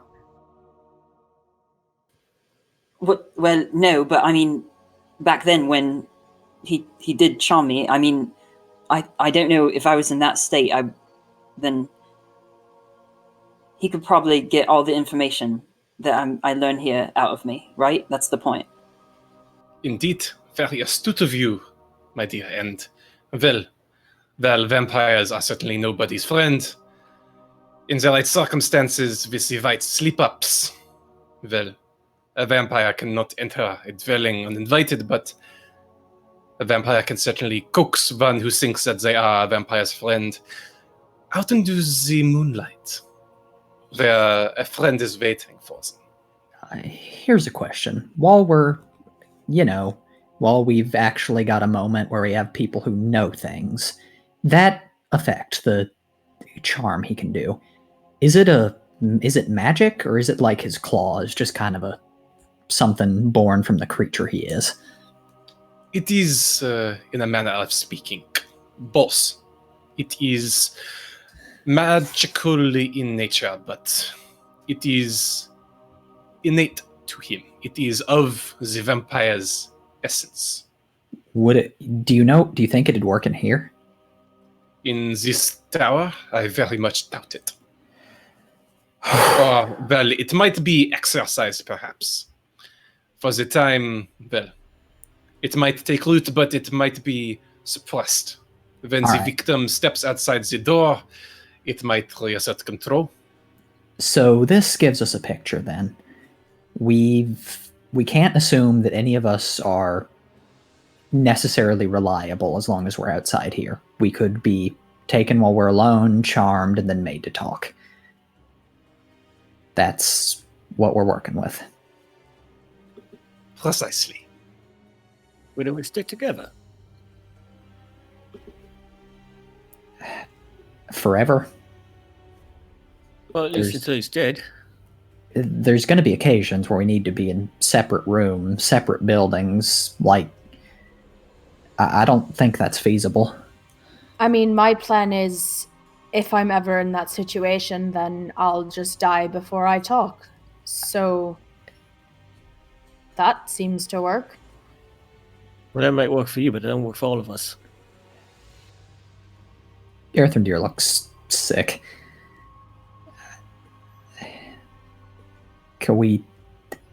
So do we just not... We don't discuss plans together then, period, until we're sure, until we have one that we're about to execute on that kills him. I mean, does it even fucking matter? I mean, he's everywhere, and if he's not going to get it through me, he's going to get it through someone else. And that's what I'm saying. I think at this point, we just have to... If we never discuss plans with each other, then nothing will ever get planned. How are we supposed to be able to work as a unit? He'll just pick us off one by one. The standard sort of thing to do in these situations is to have one person who is devising the overall plan, who speaks to the others only about their particular role, so that if one of the others is taken, they cannot tell everything that everyone knows, but only their part of it. That also works in a military structure, but none of us is a clear overseer. Amity coughs and points at Van Richten. Yeah, she looks at Esmeralda and Van Richten. Yeah, no. No offense, but I met you all yesterday, or today in some case. I don't trust you that much yet. Van Richten chuckles as well. And well, you should not. Perhaps you shall survive the Mr. Barovia after all. But regardless, I would not think to impose myself upon whatever machinations your group might think to put together. I have my own plans in motion. Well, listen, I trust him enough to keep us alive. And I mean, he's an offer, you know. How bad how bad could he be?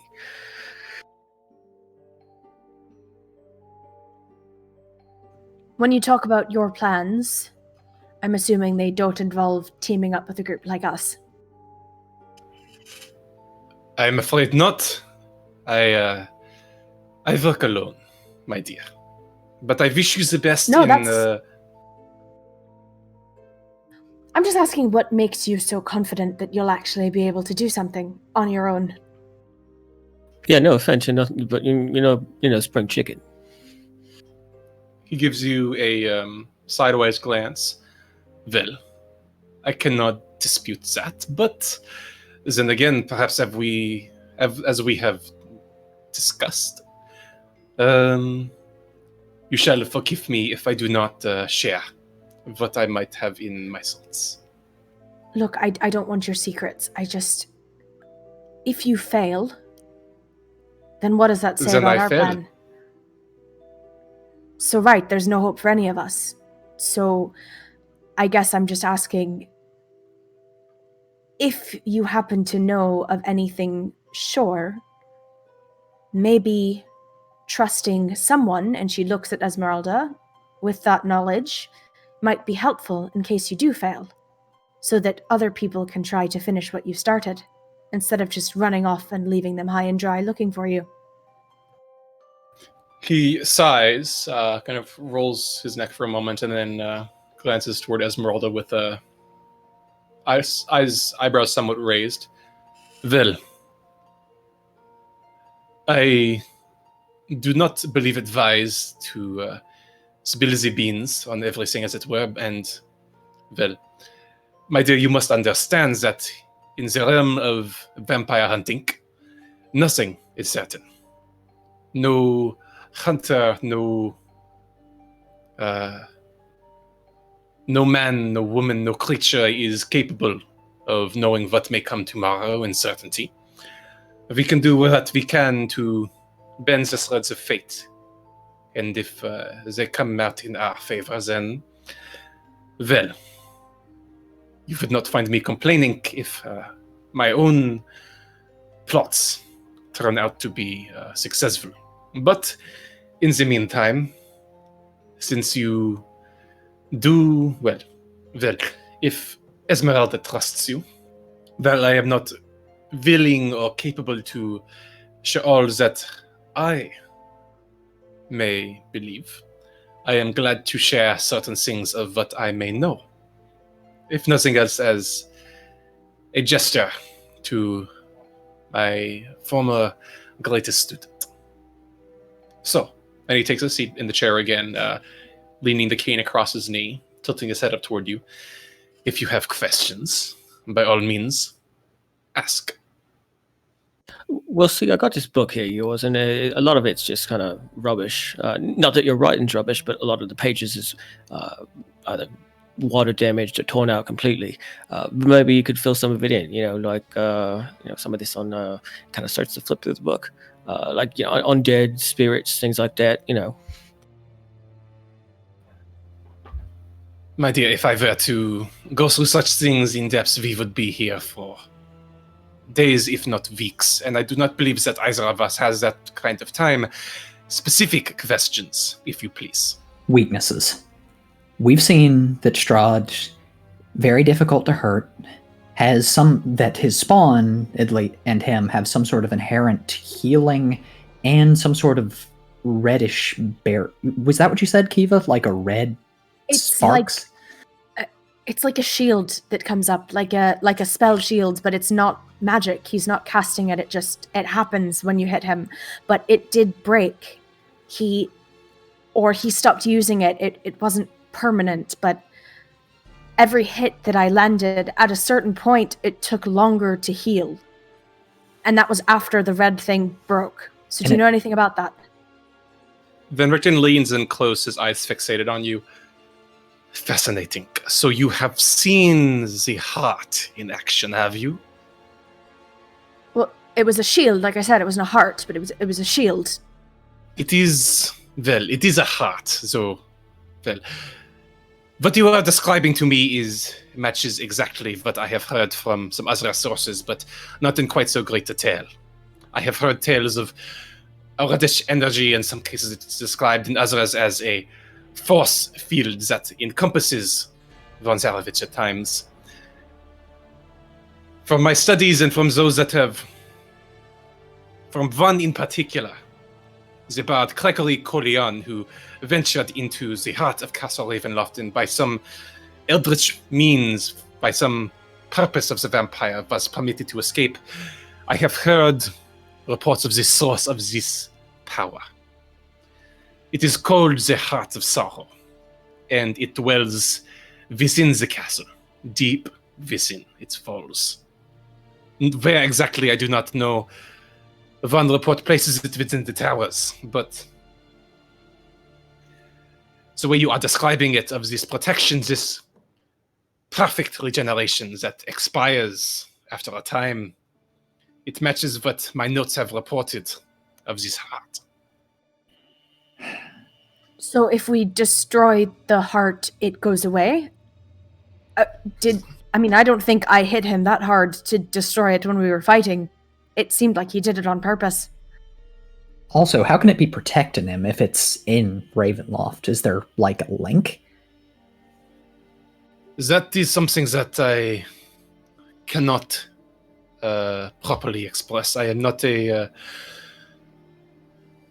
scholar of the intricacies of arcane lore in certain respects, but it is probable that there is some sort of magical connection between the two, between Von Zarovich and this heart that dwells within the castle. Interesting. So theoretically, if we could get him in here or somehow sever that link, if it's a magic connection, then...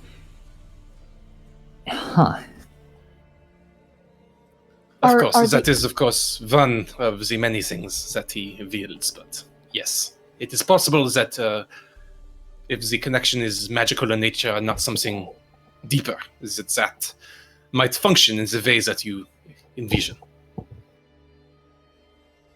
Do you know anything else about the heart maybe having some mists or these like swirls of mists, like a tornado?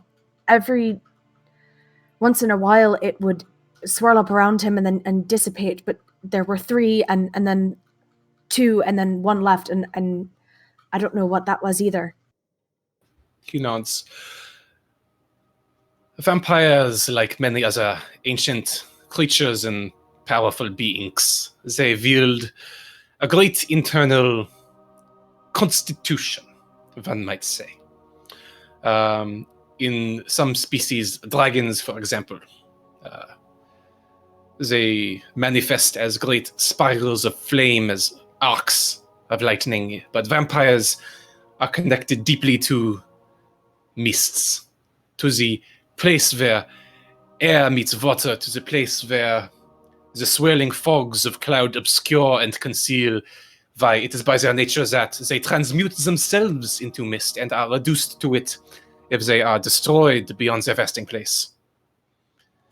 It is not surprising that a part of them, they are able to split off a part of their being, and in doing so, resist or bar certain damages or certain varieties of spellwork or other things that might otherwise render them helpless. Right, yeah, because like he didn't blink at all that shit we tried. Like Amity, that kick-ass curse, that was cool as hell, by the way. Indeed. So if we work through that barrier too, he would be more vulnerable to spellcasting. Indeed, or anything that you might wish that targets his weaknesses. But I would caution you, he cannot do it indefinitely, but as a mage's spellwork is regained following a rest, so do these creatures regain the parts of them that they have spent. It is not infinite, but it is renewable. Does that include this heart, too? The heart I cannot say.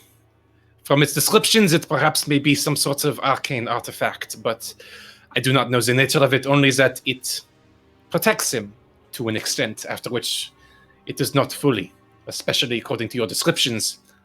That is the first that I have heard of him losing, or perhaps sacrificing its protections after a time.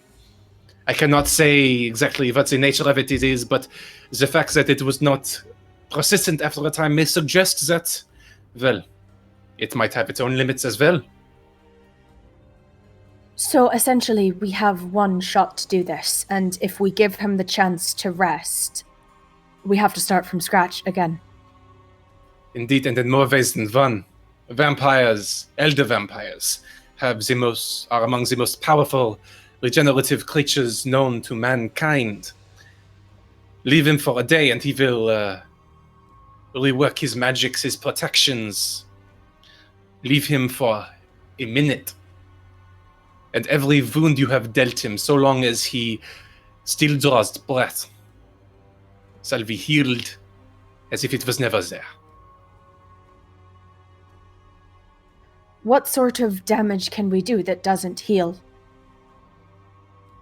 Well, sunlight is the archetypal weapon that one wields against the vampire. Well, we're It kind is of not- shit out of luck there. Indeed. That is why there are other means. If one is able to entrap a vampire in their resting place, there are, as I'm sure Esmeralda knows, the wooden stake. One can lock the vampire inside of its coffin, if found there. But that is extraordinarily unlikely and difficult, not least because, well, vampiric forces tend to surround their resting places with many protectors and traps, both magical and otherwise. Should you find Zarevich's coffin, well, I do not doubt that there would be 15 ways to die in short order before it. And beyond that, even while within their coffins, vampires are not helpless. Regarding lasting damage, did the abbot not tell us of a woman who wielded some sort of blessing or protection, and even though she died, she made him walk with a limp for some time afterwards? The tale of Saint Markovia. Yes, I am quite familiar with it. She is one of the earliest to take up arms against Von Zarevich in his unholy form, shall we say. But she was uniquely positioned. The holy magics that she wielded, according to the tales, were sufficient to, well, conjure the radiance that few others could wield as she could, and she was joined by an army of priestly warriors. Even she fell, though she came far closer than most in the centuries that have preceded her. But yes, if one is capable of securing sunlight, or its equivalents in Arcanum or divinities, then yes, the task becomes far easier, but without it, it is far more difficult. Not that it is impossible. I have done it, I have seen it done, but without that, it is far more of a trial. Have you ever been in his castle? Personally, no. Do you know anything about it? Well, I know some things. If you have specific questions that I might answer, perhaps I might answer them. Well, what kind of security measures has it got? Well, by all indications, there are undead. There are the zombies. There have been reports of ghouls, creatures that I have come to recognize by description as perhaps wights as well. Beyond that, there is, of course, Von Zarovich himself. And from the tales that I have heard, he is uniquely empowered behind the walls of the castle. If one were to confront him therein, he would be at the height of his power. Does no one actually live there then? Is it like it's not used functionally, it's just Land of the Dead? It is possible that there might be some mortal servants there, whether charmed or imprisoned or enslaved. Vampires are quite fond of exercising dominion over the living in times that may suit them. But it is not as you might imagine. Well, lords ordinarily erect keeps so that the peasantries may retreat inside. I am certain that no peasantries would wish to retreat inside this particular keep.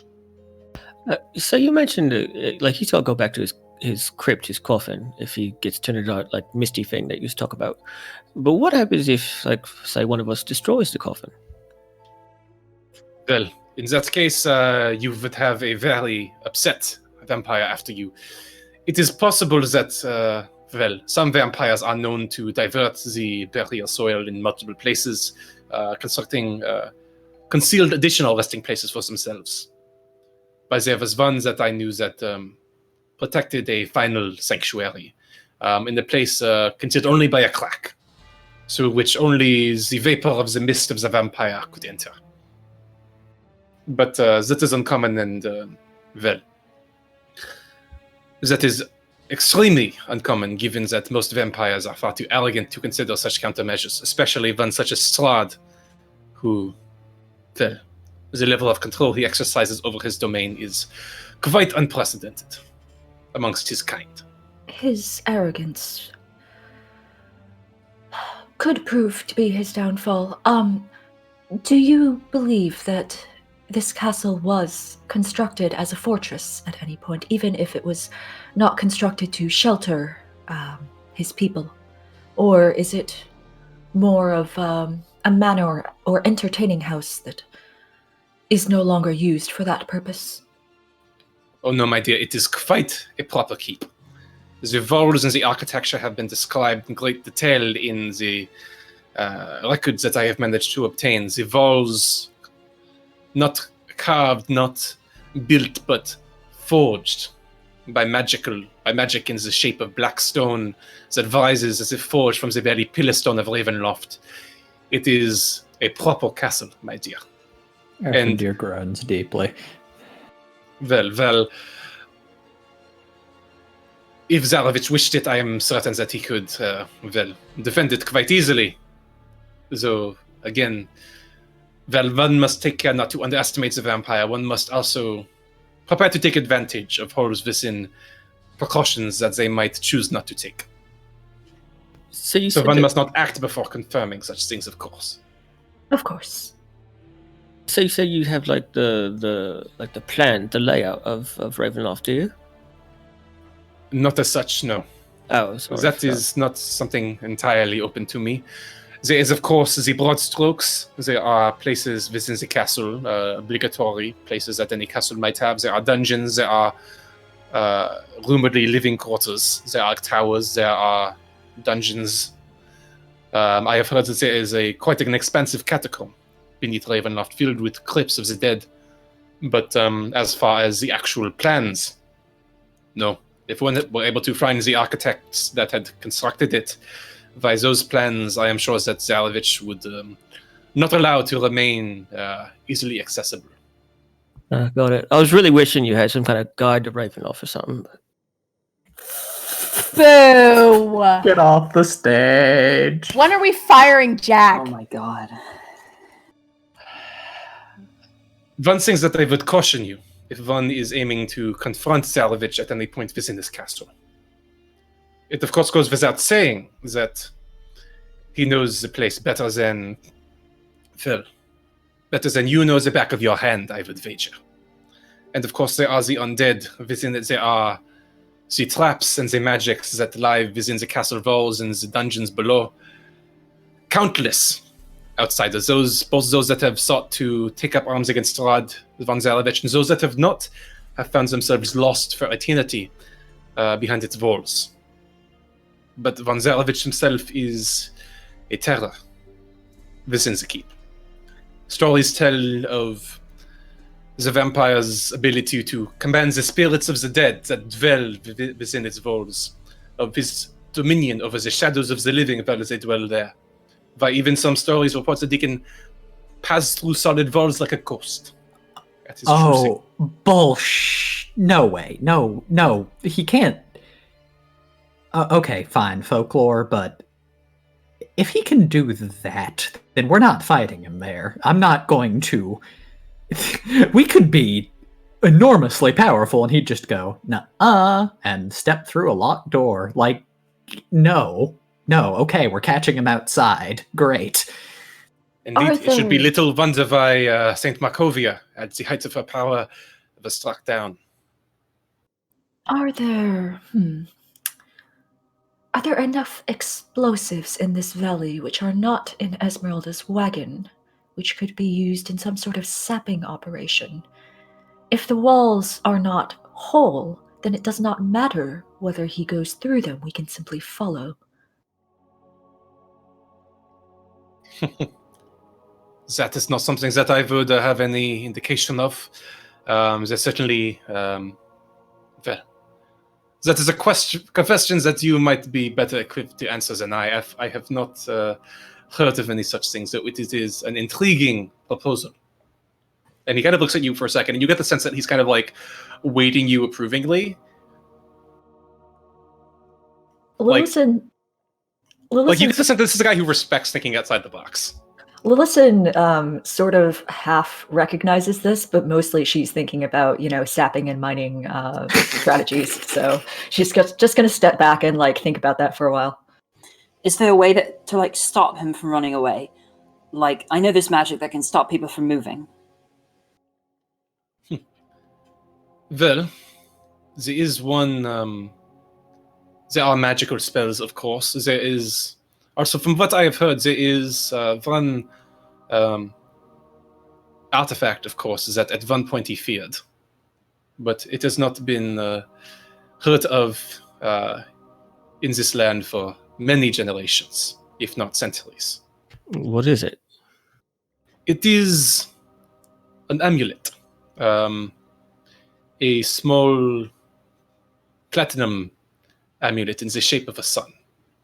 It was, in its time, known as the holy symbol of Ravenkind. Legend tells of a holy warrior named Lugdana, who received it from, a giant raven, or perhaps a raven as the disguise of an angel. Legend says that, that this holy symbol was a symbol of the good-hearted, faithful of Barovia, that it has lingered here for many, many years, long before even perhaps Strahd came to the valley. So the legends are, of course, legends, and I am skeptical of the accuracy. But regardless of its source, it is said that this holy symbol was once used to strike down dens and nests of vampires. It may be that it has some unique properties to bend vampires, perhaps even so such as Zarovich, but it has not been seen in many centuries. If it's that long a time frame, then I don't think we're going to be doing much good playing archaeologist. Tempting as it is. The shit, if Strahd was smart, he'd have it himself. Yeah, probably bury it somewhere. Put in a lead box and throw in the lake. That's what I'd do. Indeed. So, I am glad to hear that you are perhaps recognizing that Zarovich is, well, vampires themselves are cunning, deadly foes. Zarovich is, in many ways, a vampire among vampires. One does not survive to be nearly 5 centuries without picking up a thing or two. Is there So any way we without- can help you? He raises an eyebrow. Well, as we have discussed, if you would refrain from meeting the eyes of Strahd von Zarovich, that would be greatly appreciated. Though I understand that may not be guaranteed. There are many ways in which a vampire can coax secrets from one's mind. But beyond that, all I can ask is that, well, if the death of Strahd von Zarovich is what you seek, that you do it as well and as best you can, and that perhaps you do not dally long enough to allow him to figure out what it is that you are proposing. Planning and tactics are important, and I hope that you do your best to ensure your safety. So But beyond that, how was you gonna do all this yourself? he just leans back in his chair. You will forgive me if I keep that too close to my own chest. But you're confident that you could at least make a good show of it. Perhaps. It will be one of the greatest battles that I have fought, and I have fought many in my time. Strahd von Zarovich is known as one of the greatest surviving vampires here or elsewhere. That is why I came. And it is my hope that perhaps, by my own small contributions, that I may be able to do some good. But then again, if another is first to do so, I would not bear a grudge. Well then, Doctor. Thank you. You have given us more knowledge in the last 30 minutes than we could have probably ever gotten on our own. We won't forget that. That's a damn valuable thing. Indeed.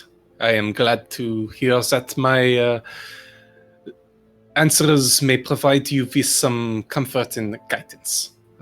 Oh, not comfort. I wish you precisely success. the opposite of comfort, but Good, you should not remain comfortable. Remember this. Moments of weakness in spirit and body are what a vampire preys upon. And if you allow a crack in that armor for a moment, the vampire will enter. And the vampire will conquer what it finds. So be wary.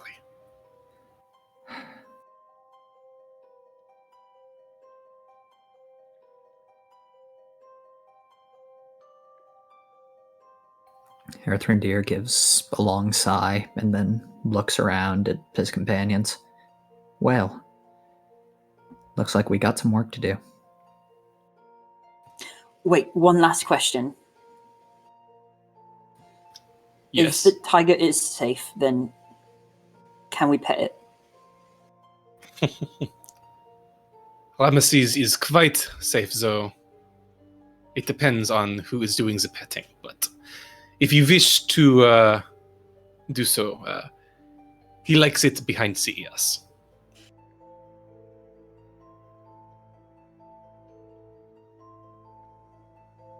Amity nods. And he offers you a small wink and sits back in his chair.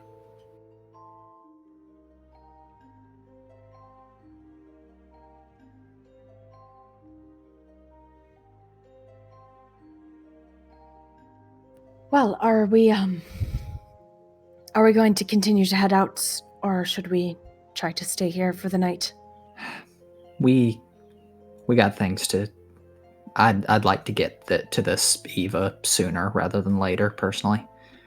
That's what I'm thinking as well. So perhaps we say thank you to the good doctor and get on our way. We don't want to interrupt him from his own mission. And she's gonna smile, but it's not full of vitriol. It's a hopeful smile. Lucin's going to look at smiles in him return. and say, I understand that you will probably not feel at ease to answer if we ask how long you plan to remain here, but if in future we come across any sort of information we believe you should know, is there a way to contact you? He looks thoughtful.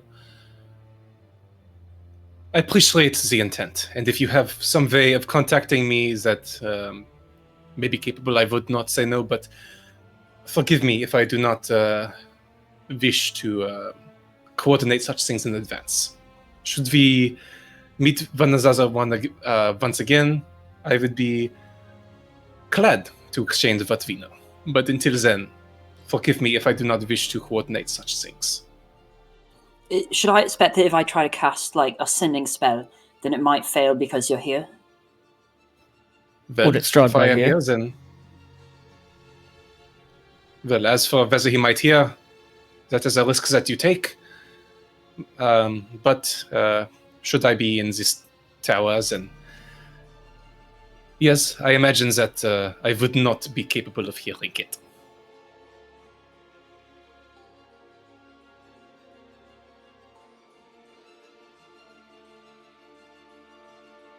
Well, it's been a real pleasure. Thank you for the hospitality. Hey, so you don't happen to have any wine on you, do you? I do not. Ah, well. Forgive me. How long is the travel here from where that pool is? Which pool? Oh, there's and he looks over at Esmeralda. There's some Vistani camp over by some pool. What was it called again? Esmeralda nods. Sepul. Yeah, that one. Yes. It is a bit of a journey.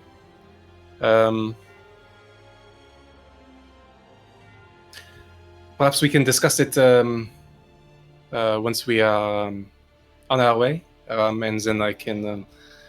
we will not be able to make it there by tonight, but if we make it to Velaki by tonight, then we should be able to make our way to Seapul encampment before sunsets the following day. Ew. That's a bit of a problem. We might not want to stay over in Velaki. There's been some events. Look, we have safekeeping with the Martikovs. We know that. So if we can at very least get to the inn, we have some form of safety in numbers. I'll defer to you, but I think we're going to have a hard time of it. The gates are watched pretty religiously, and I imagine we are public enemies number 1, 2, 3, 4, and 5. Kiva gives a look over to Lillison and just says, maybe things have changed by the time we get there. Hopefully. Perhaps it is rather rare for these things to occur so quickly, but I suppose some distance outside the gate we can stop and see how conditions look inside. But given the way that we had to leave concealed, I very much doubt we would be able to enter in any way other than being concealed again. Well, if Lady Wachter was actually able to, do her thing, now that that guy's out of the way, I mean, who knows what's happened? That is exactly what I am trying to calculate. I very much look forward to seeing how much power and change she actually is able to affect. Esmeralda nods. Thanks you, Dr. Van Richten. Is there anything more that we think we need to do here?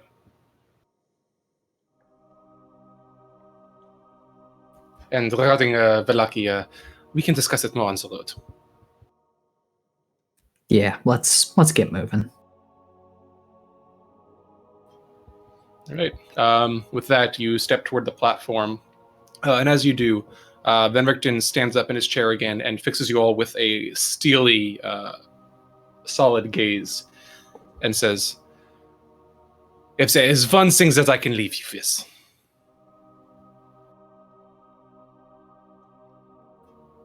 remember, the fight against creatures of darkness is a difficult and often painful one. But it is a good fight and one that must be fought. Be well." And he nods, and the platform begins to descend. Thank you, Doctor. I'll come back to get this signed. You hear him chuckling quietly under his breath, and then slowly the platform, shuddering, shaking, descends from the 4th floor, and Van Richten falls out of view. And I believe that is there we will take our break.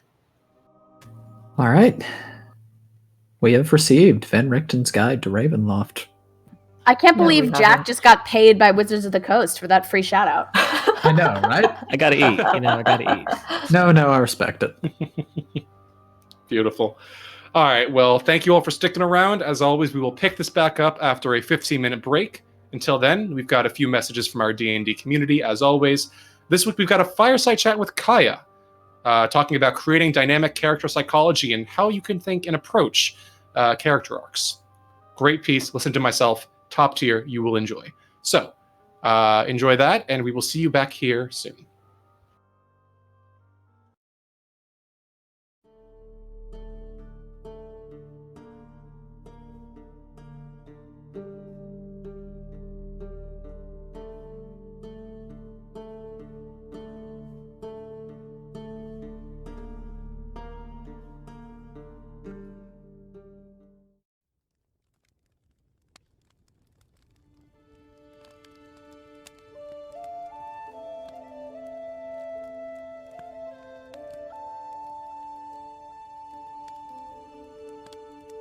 Welcome to Fireside Chat, a short interlude with weekly features, where I, your host Job Lucas, will be showcasing and interviewing prominent D&D creators.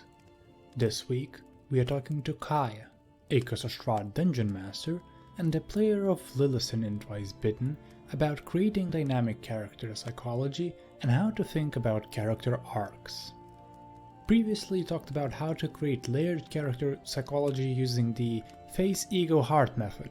Where do you go from there?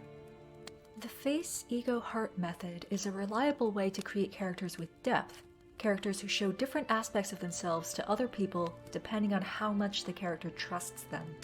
The character shows their face traits as their default mode when interacting with people they don't know very well. They show their ego traits to people the character trusts or wants to open up to. And they show their heart traits only to people that the character trusts absolutely.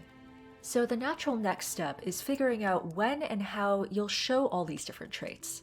Your opportunities may vary depending on how roleplay heavy your campaign is, and how willing your DM and the other players are to support you. But over the course of an entire campaign, there should be plenty of chances to show glimmers of the different facets of your character. The basic or foundational example is an arc where the character starts out not particularly trusting the rest of the party, and only showing face traits when interacting with them.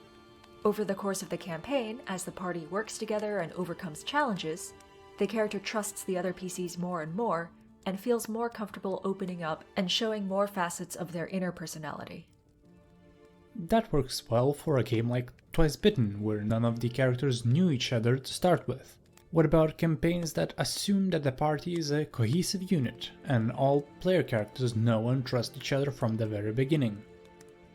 That's a great question, and I want to add that even in games like Twice Bitten, where the PCs start out as strangers, the basic learning to trust each other arc is rarely an arc that can stand on its own either, because it usually peaks in the middle of the campaign, not the end.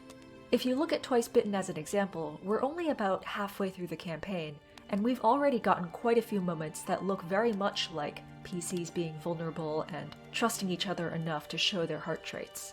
So what do you do after that? How do you show character depth once the character feels like they can express themselves to their companions? Well, first off, you can just stop there. If you're happy with your character and your character is happy with the way they are, by all means continue playing them as they are. the way they interact with NPC strangers is still going to be different from the way they interact with the most trusted members of their party, and that contrast can easily be played up for humor or drama.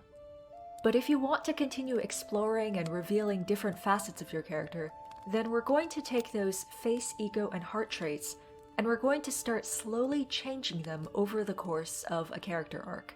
The people that your character meets, the sights they see, the hardships they endure, and the deeds they accomplish can change your character for better or for worse. And the person your character ends up being at the end of a campaign can be a very different person from who they were at the beginning, not just in terms of what they're comfortable expressing to their party mates, but on a very fundamental level. How do you create a character arc?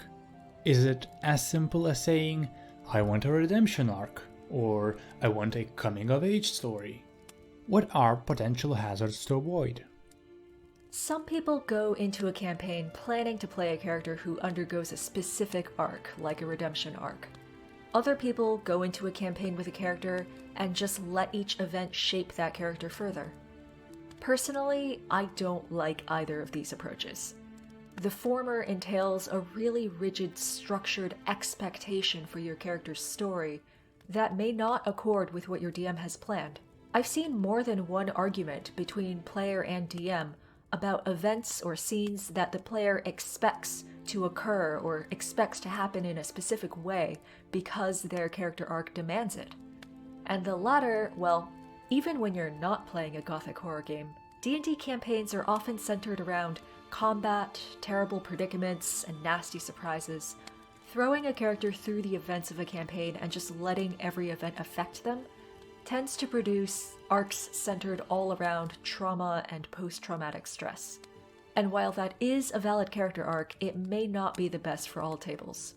I have also seen more than one instance where players got burned out on needing to provide more and more emotional labor towards the well-being of one PC, and realized that that player would only make their PC suffer more and more unless the DM changed the campaign to have less combat. So the biggest hazard is getting too focused on your own character and forgetting to be considerate of the other people at your table. In both of these extreme cases, you can see that the way these players approached their character arcs ended up holding the story hostage in a way that was unfair to the DM and to the other players. So how do you personally recommend approaching a character arc? I believe that the best place to start is by taking a look at your character's heart traits. By their very nature, heart traits usually tend to consist of doubt, insecurity, and trauma. After all, heart traits are aspects of your character's personality that they feel compelled to hide from almost everyone. They're not going to be things that your character is proud of or feels comfortable dealing with. They're things that your character probably wants to change about themselves. So, keeping those heart traits in mind, I work out a few frets.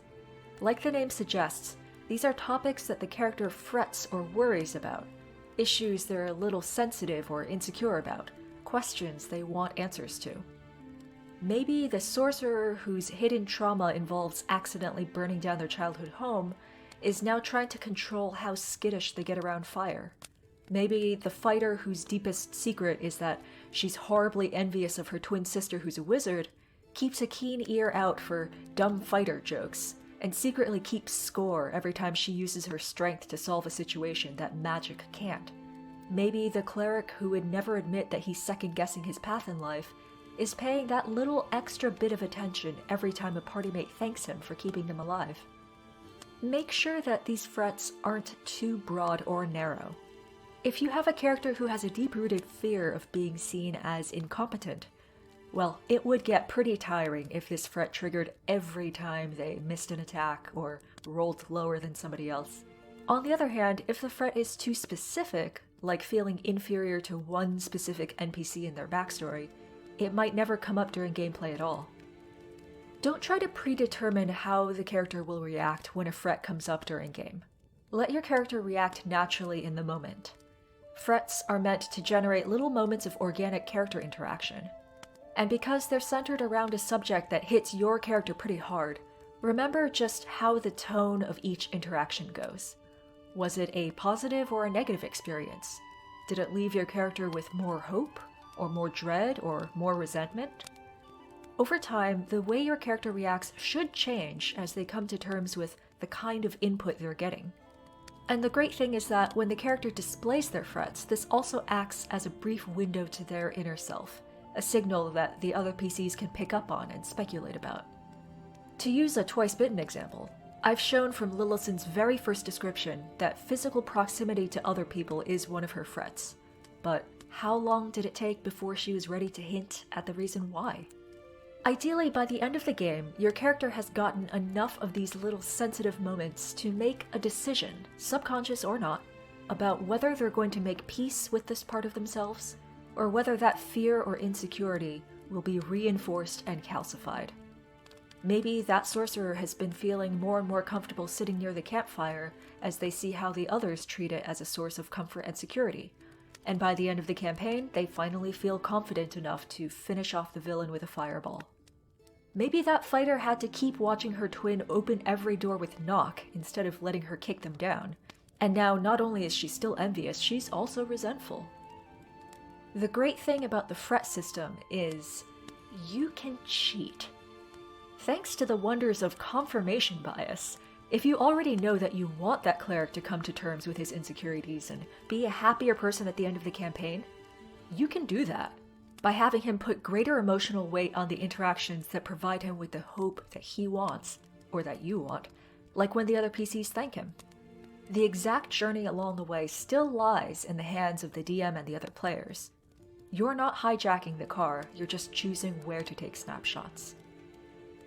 Do you have any other advice about character arcs and how to put them into practice? A few things. First, you may end up noticing that as your character deals with a fret and becomes more comfortable with the heart trait that it's rooted in, it might start feeling less like a heart trait. This is pretty natural. Someone who's becoming more comfortable with an aspect of their personality doesn't necessarily feel like they need to hide it as much anymore. It might end up migrating out to an ego or even a face trait. Consider letting the events of the campaign give rise to new heart traits to replace or supplement them. The stories we tell through D&D are full of danger and excitement, and they will shape your character in obvious ways and sometimes not so obvious ways. As your characters change and grow, there's no end to the possibilities for new secrets they pick up that they're reluctant to talk about. And finally, be mindful of how much of your table's time and energy goes into your character's arc. Take the time to put some spotlight on other PCs as well. Support their character arcs. Get invested in their emotional growth.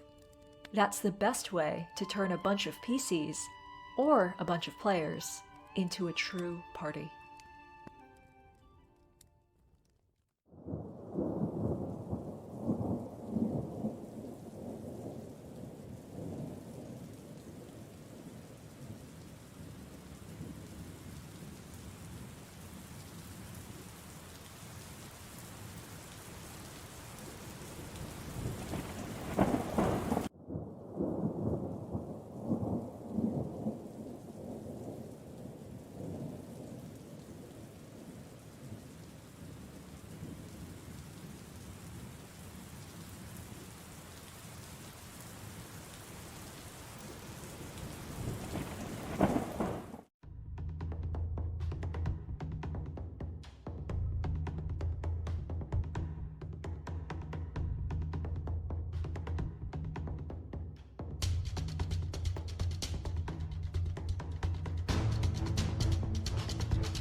My friends, it is I, Count Strahd von Zarovich, and I bid thee listen.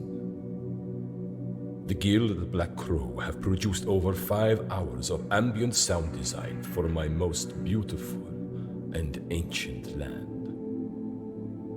As used by Twice Bitten, these ambient backgrounds include my most private and intimate of letters, as well as bonus tracks not found in the Dungeon Master's Handbook. So, hear me now. I guarantee you safe passage to their camp. Support them, and perhaps we shall meet sooner than you think.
Hello, everyone, and welcome back to Curse of Strahd, Twice Bitten.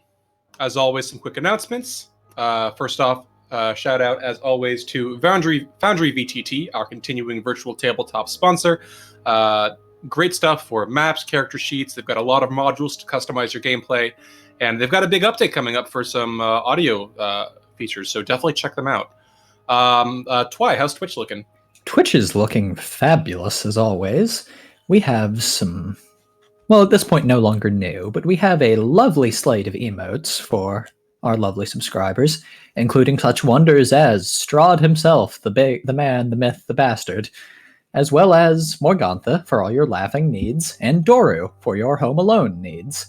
If all of this sounds appealing, or if you just want to support the stream, you can. If you've got an Amazon Prime account and you're not currently using your Twitch Prime sub, we would greatly appreciate it. Because all the money from subscriptions goes back to making this stream the best it can be. Alright. What about you, Serena?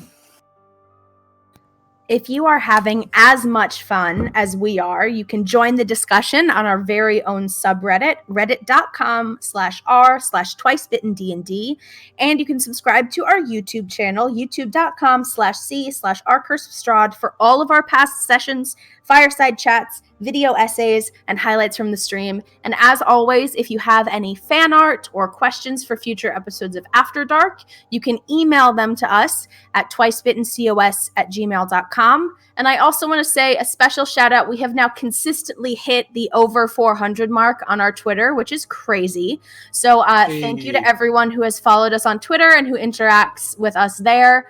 We love our Twitter community because they're full of geniuses who love Ravenloft as much as we do. All right, fantastic. Thank you, Twy and Serena, and everyone else for sticking around. Let's dive right back in. So,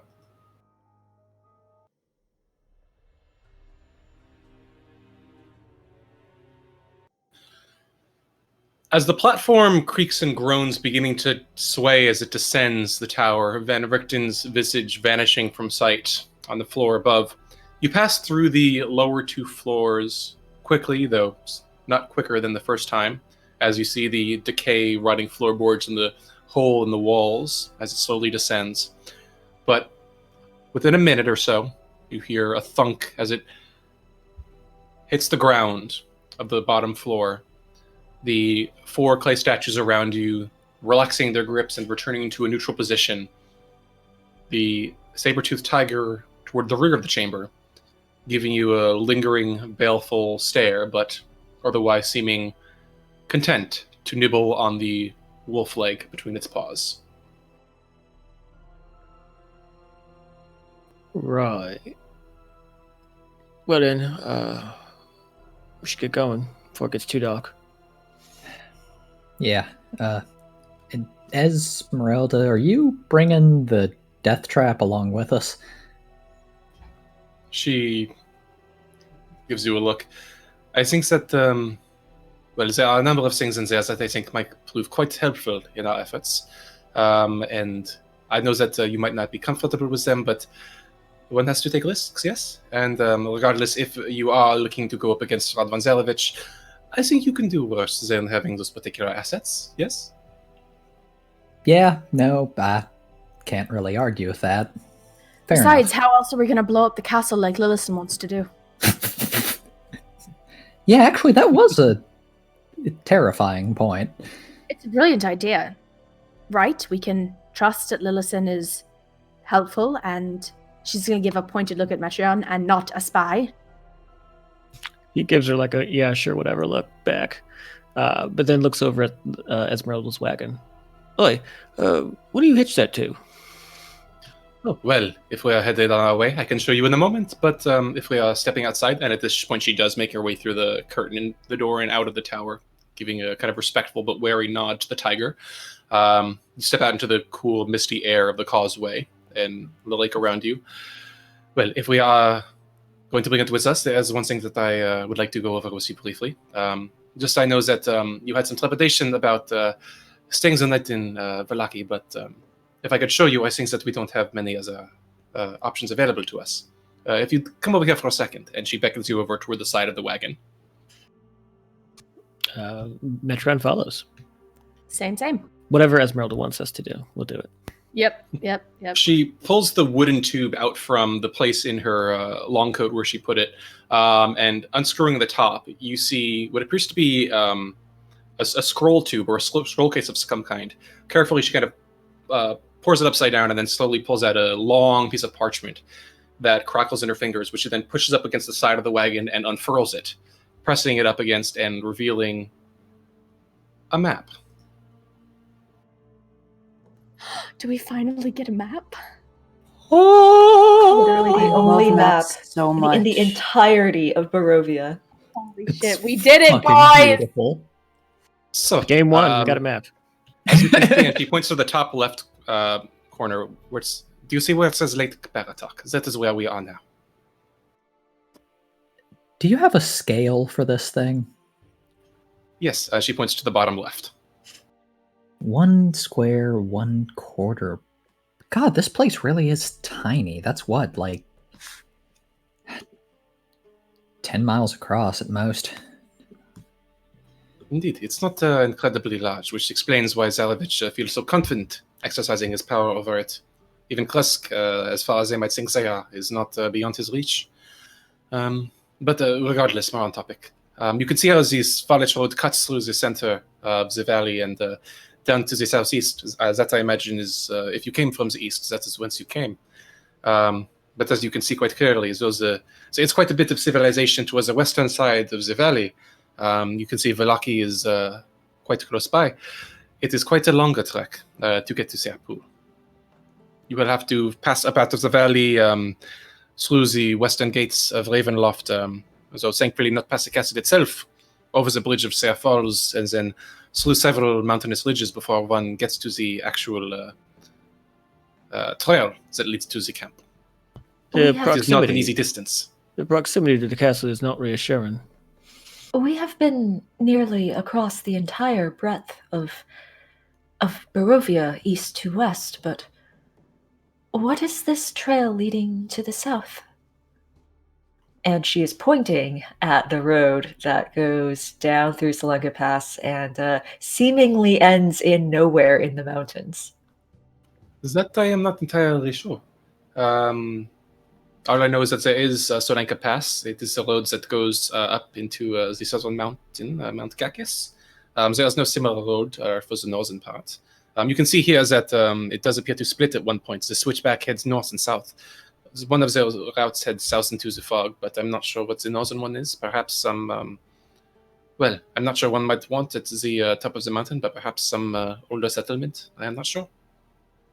What about this settlement, or whatever that is? Amity's pointing to the symbol just to the west of the Luna River swamp place.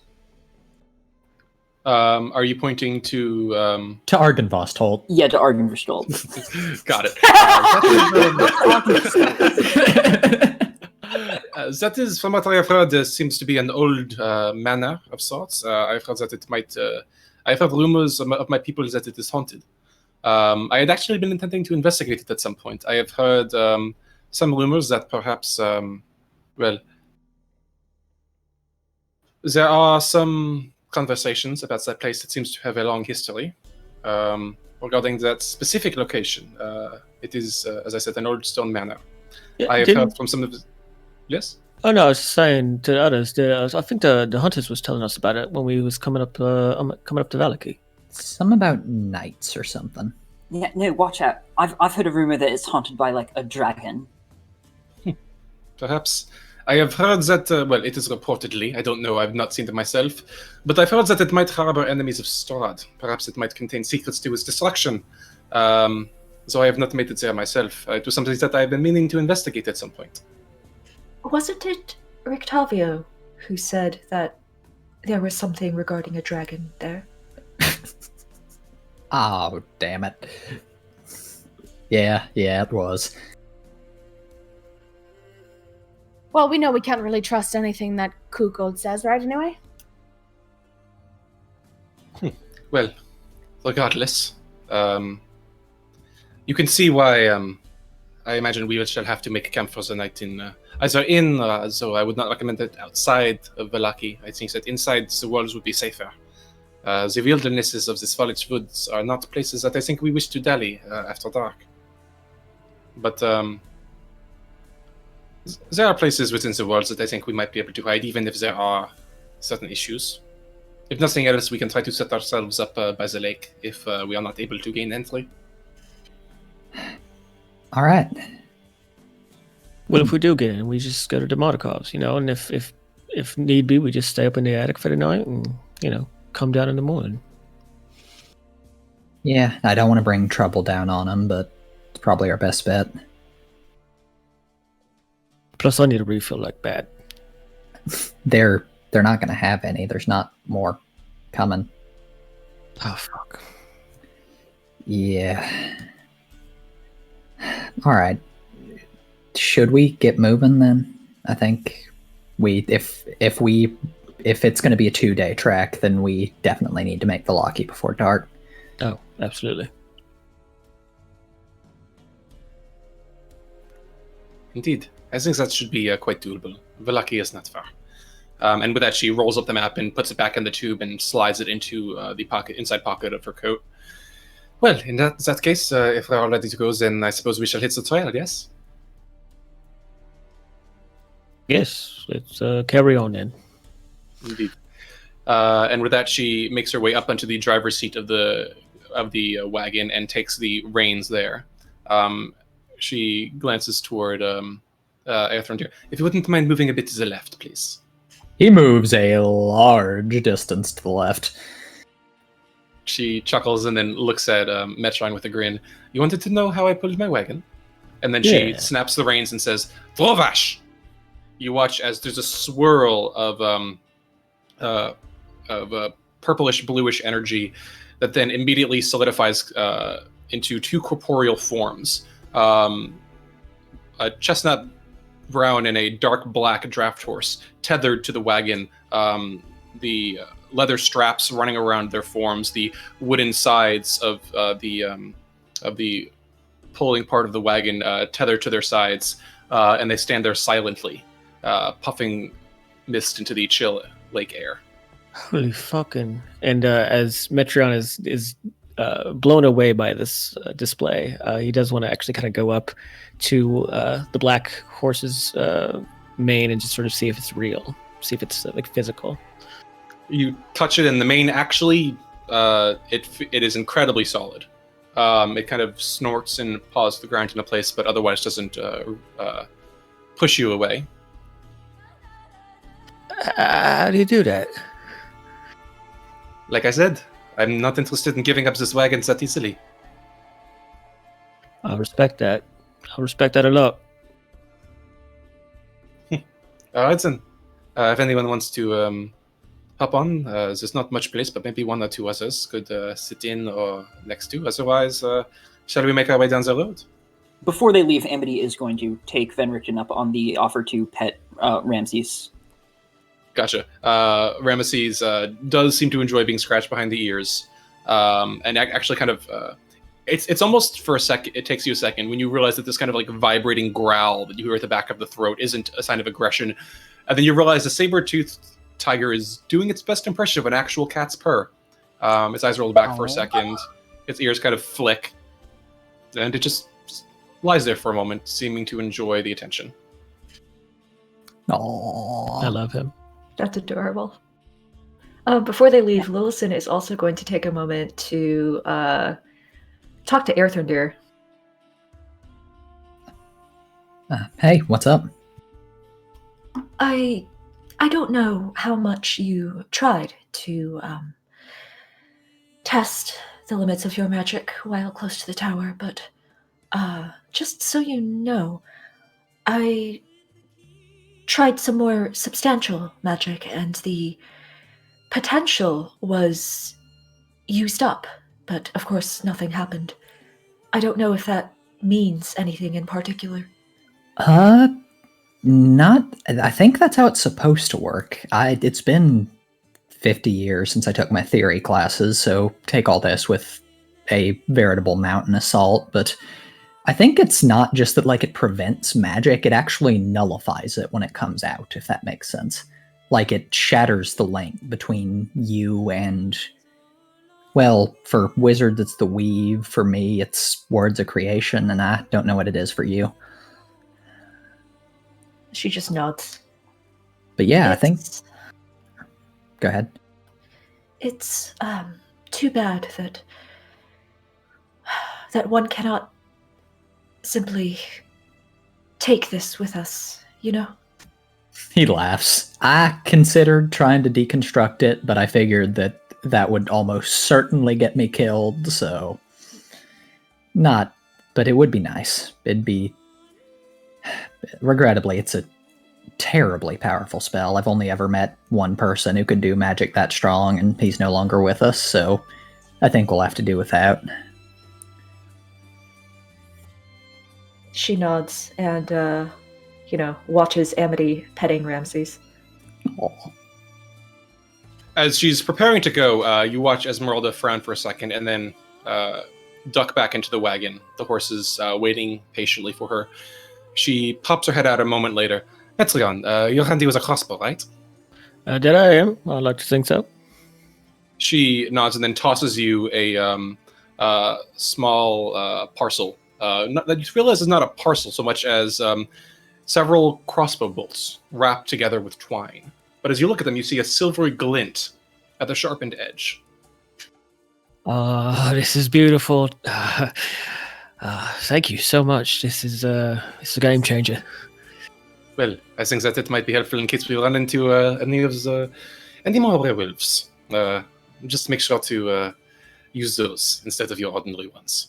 Oh, but absolutely. Yes. All right. In that case, if we're ready to go, then shall we set off? Yeah, let's get moving. All right. She snaps the reins again, and the horses slowly begin making their way, then picking up speed as they trot across the causeway back toward the old earthen trail that leads back toward the Svalich Road. If there's room, Metron would like to sit next to Esmeralda. It's fine if she doesn't want that. No, there's room. And she just kind of moves over a little bit to make room, giving you a nod. Kind of smiles a bit, showing off his gold teeth, and kind of brushes his hair back behind his ear, and then realizes that he has a pointed ear, and then pulls his hair back forward again. Let's go then. All right, let's do it. And you set off, making your way down the causeway and back toward the trail as you head south toward the old Svalich Road. Moving with the wagon is very slightly slower than making your way on foot, but not by much and not by any appreciable amount. The horses move forward, their hooves clopping through the muddy earth and pulling the wagon's wheels through the earth and soil, before long, you come out from the trail back once more onto the main road as you left it. And moving with the wagon, you turn eastward once more, orienting yourselves toward Vallaki. You travel for another 30, 45 minutes, passing by the grayish trail you saw marked on the map that seemed to lead to the old mansion, and passing it by as you proceeded. Another 15 minutes pass, and you find yourselves passing through the Luna River Crossroads. The old signpost standing there, as in the distance you can see the bridge running over the silvery blue strand of the river. Soon, you see yourselves passing a familiar bend in the forest, as you see old husks of cottages and skulking shacks that have run down and rotted with the weight of years, and in the distance, through the mists and the faint boughs of the trees, a clearing through which you can faintly see the palisade wall of Vallaki. Esmeralda slows the wagon to a halt and glances at the others among you. So, you said that there might be some difficulties getting inside. Well, we did sort of kill the Burgomaster's right-hand man, so... We is a strong word. Okay, There we are. Take pride in it. He was a bastard. Yeah, he had it coming. But yeah, no, we are probably criminals if what the others keep alluding to hasn't come to pass, which I believe is a regime change. Well, everyone except Lil, because she didn't go. Yeah, but she's visibly non-human. I think they'd be able to pick her out as one of us. You should go. I mean, she's half elf. She's not, she just put her hair down and just cover her ears. He shrugs. I don't know. I don't know how they look at these things. But regardless, I don't think the rest of us are getting in. Well, I do have some means. If you'd like, I could see if I could apply some disguises. I do have some materials for doing so. I know the last time I came in, they are not particularly receptive to Vistani visitors, so it took some doing, but I was able to slip through. But regardless, we wouldn't have any issues. Oh? I know it's just a play on words. Kiva takes a second, and you can see the sort of joke flying over her head as it just floats away on the breeze. Yeah, Metron does the math woman look. Well, I mean, with all due respect, Amity doesn't really like to disguise herself, and I don't know if she sort of gestures to her blue hair that I can really fix this. So maybe we just try to hide some of us to come in, and maybe the more normal looking of us, and she sort of looks at Erthradir and Lillison and Metreon, can maybe go in that way. Well, in this kind of situation, I'd have nothing against disguising myself, but some of us could also turn invisible.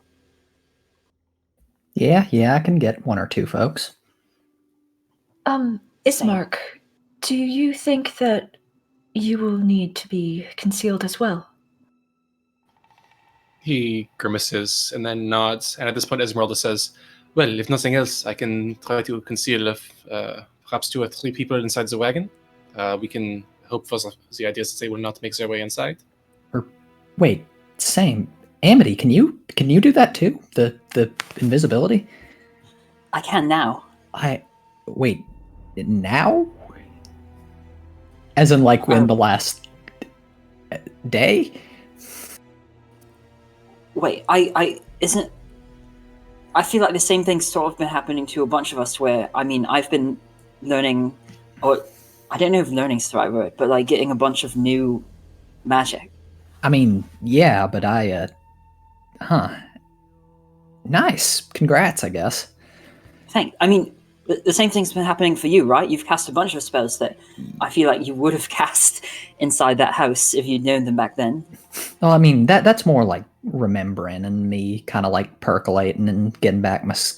Yeah, I suppose. It's funny, I guess. Just hadn't thought about it. Well, in that case, that means between the 2 of us, we can hit 4 people, right? That should solve most of our problems. Like that'd hit Kiva, Amity, and Ismark and Arena. yeah, and the rest of us can disguise. Should we do that then? I'm fine with it. If you think that will be enough time for us to get in, perhaps place that order for that dress, and get ourselves into safety. Yeah, actually, that was a thought. Do we have money? Metron just kind of looks away. Shakes her head. I have. Not much. I've got 7. Okay, let's consolidate. I've got 7 gold. I spent the last of mine hiring those escorts to the winery, so. Okay. I've got a winning personality. I've got a gold and 41 copper. Metreon? Huh? What? How much gold are you sitting on? I'm not sitting on any gold. He kind of like lifts his butt up off of the seat and wiggles his tail a bit before wrapping it back around his waist. He just gives him a look. Please. Fine. He kind of like starts to rummage through his bag, and as he does, you start to hear the jingle of a lot of coins. So it looks like I got about it's like 30, 37, 38 gold. Insight. About I don't know, about 50 electrum and 50 silver. Earthrendeer does not know if he's telling the truth. All right. Well, that I don't actually know how much dresses cost. I've only really haven't bought many of those in my life. Would that get us? It depends entirely on how fine we wish the dress to be, which I suppose correlates directly with how much we want those resurrections. I think the answers vary. I think the answer lies entirely in Metreon's hands. OD's hands, and he kind of wiggles his 5 fingers. Those hands, but filled with gold, yes. I mean, these hands is pretty stealthy. This has nothing to do with it. I am asking how much you are willing to contribute towards making this dress fine enough to please the abbot. Let's get some rates then, yeah, and then we'll see. Generally, tailors will ask about your budget and then offer to tailor up to how much you are willing to spend. But then again, I don't entirely know the way they do things here. Yeah, we get there and we see. Yeah. How about Esmeralda? I mean, you have this big wagon. I don't know if you have anything, but I feel like it's within all of our best interests to include you on the resurrection thing. Esmeralda chuckles. Well, I'm glad that you would extend such a thing to me. It is, I'm honored, but unfortunately, all the goals that I had went straight into preparing for this journey before I passed through the mists. I have quite a few pieces of helpful items that are very good at killing and surviving vampires and undead, but as for liquidity, not very much. Look at that. Just we get to rights. We talk to the tailor, and we will figure out then. All right. Let's just get inside first. We gotta worry about getting inside. Yeah. All right. So I guess Amity and I disguise Amity and Kiva, and then the rest of us put on makeup and things. That's about right. All right. And you watch as Esmeralda kind of like opens the door into her wagon and rummages around for a few minutes, and then comes out again bearing a small leather satchel, similar to the one you've seen Metron carry. All right, Metron, you take one, I'll take the other. Yeah, totally. Metron has kind of like the sparkling anime eyes as he sees Esmeralda's much nicer and much more extensive kit than he has. But yeah, he'll start to work with her. Okay. So who's getting disguised, who's getting invisibled? I presume the disguises are happening first for time reasons. Yeah. I think the disguises are everyone except Amity and Kiva. Okay, that'd be easy enough. Together with Metron and Esmeralda tag teaming, we were able to apply disguises over the course of maybe 30 minutes or so to eeach of the individuals who need one. By the Make end sure of you it, accentuate my eyelashes. They never get the attention they deserve. of course, it's very well cut. Thank you. We need some And spackle she- for that scar, though. Don't worry, I can do what I can to cover it up. It'll be a bit it'll be a bit sloppy, but I think I should be able to cover it. I don't think they pay the guards enough here to pay attention. That's fair. Well, and Kendra steps back. Wilson? Esmeralda, do you have a plan for where you will be keeping your wagon? Just because, well, you heard what happened to Van Richten's wagon while he was here, and it would be a shame for yours to be tampered with while we were here. Oh, sorry. I was not. I have been in Vallaki on one other occasion, and as I recall, I was able to come to sufficient terms to conceal it in the place. If we are keeping watch through the night, then if we're only going to be there for a single evening, I don't think that we should run into any trouble. All right. Yeah. Before they go in, Earthrendeer is going to pull Lillison aside for a moment. Hey, while we're in here tonight, can I ask you for a favor? You may ask. That's what I said it. When I was the kid, when I was going to tutor, the Volokovich brat, Victor, I told him I'd come back to see if I could work on his circle before things went to shit. I still intend to do that. If only to tell him that his plan is stupid because Strahd presumably has control over that sort of thing and make sure he doesn't disintegrate any more maids. And I was wondering if you could come along. Wilson frowns a little bit. She is silent for a few moments and then says, Yes, of course, if you have, well, if Vallaki is still in the state we left it, then yes, but I am very much curious to see what, if anything, has changed. It may be that perhaps that is no longer the foremost concern on his mind. Possibly, but if not, then thank you. Means a lot. I just don't want to deal with him alone again, and I trust you to be cleverer than the little bastard.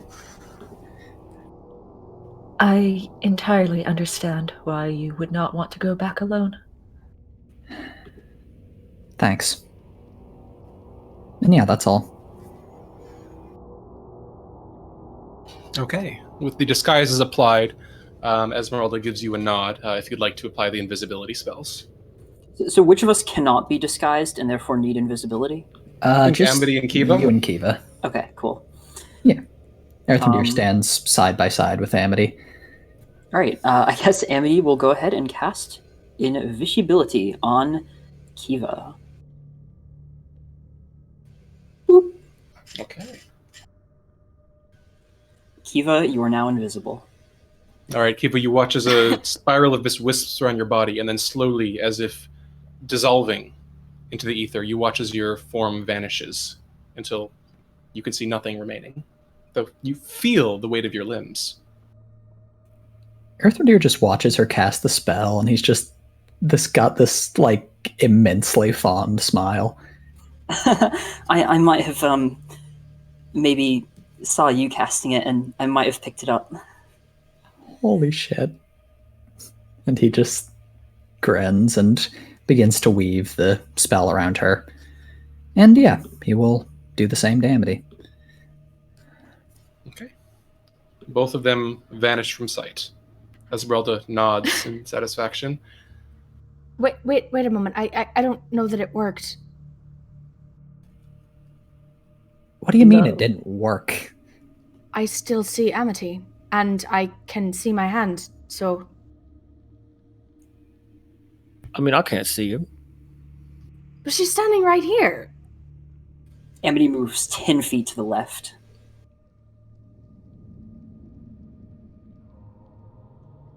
Well, now you're gone. Maybe this is just Wait, Barovia who- doing its thing. No, but I Wait. I can see her. Wait, Amity sort of walks back. I mean, I can't see either of us. Is this, you said, I know you said that you can, like, detect magic near you. Is it like that? Are you detecting the magic? Well, I don't know. She's gonna move closer to Amity again until she can see her. At this point, as you're looking around, you can see through your gaze. The world itself seems as it usually is, but Amity seems grayed out somewhat, a strange silhouette, but recognizably Amity, delineated in places in the edges, and surrounding her, small shimmers of greenish blue energy that swirl along her limbs and skin and dance in the gray light, clearly casting light and shadows upon the outlines of her form. But as you step back, those wisps vanish, and as you step forward, they return, casting her into clear view despite her invisibility. Really weird. Does your cool, like, Fey barbarian stuff make you evolve True Sight or something? Because if so, I'm a little bitter. New. This is all new. Then, congrats, I suppose. That's really cool. Though we probably should Yeah, get moving. So Yeah, really, let's move. So wait, everything's good. You're still. I mean, just like Metron's kind of looking around, trying to figure out where they are. You're all still invisible, though, right? I mean, I'm not the crazy one, right? Ooh, Stop it. Cut it out. your sins will haunt you. I got these silver crossbow bolts, and I will not be afraid to use them. How can you hit a ghost? And he just stops. All right. I don't like that. Are we applying the other disguises or? We've done it that before this. Oh, who applied the disguise to Lillison? Was it Ez or was it Metreon? It was me, as- so I can keep an eye on you. Okay, that's valid. All right, very fair. Esmeralda gives the patch of air where she thinks Kiva is a kind of surprised but approving nod, and then turns to the others. All right, if they're ready to head in, let's take a look what Lucky has in store, shall we? Let's crack on. All right, let's do it. And with that, you proceed down the dirt road, the woods receding behind you, revealing the Selen mountain berg of Valaki. You can see the thick fog swirling around the walls. And as you come closer, you see the set of sturdy iron gates that stands on either side of the wooden palisade.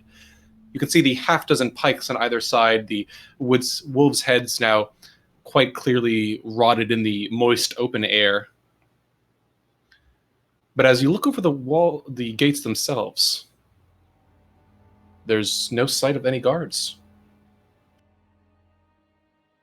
Huh. Uh-oh. That's not good. Or maybe it's really good. I don't know. Look, if they've Perhaps chosen we didn't this need to time go to to all this experiment with trouble. anarchy. No, I think it's for the best that we're not recognizable right now. If there's been something, then we don't necessarily want to be who we were last time. Or perhaps we do. Then we can wash it off when we're sure. Kiva, you alright?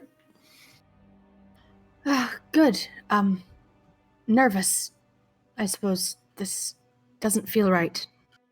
Let's get to the end. The Mardikovs will know what's gone down.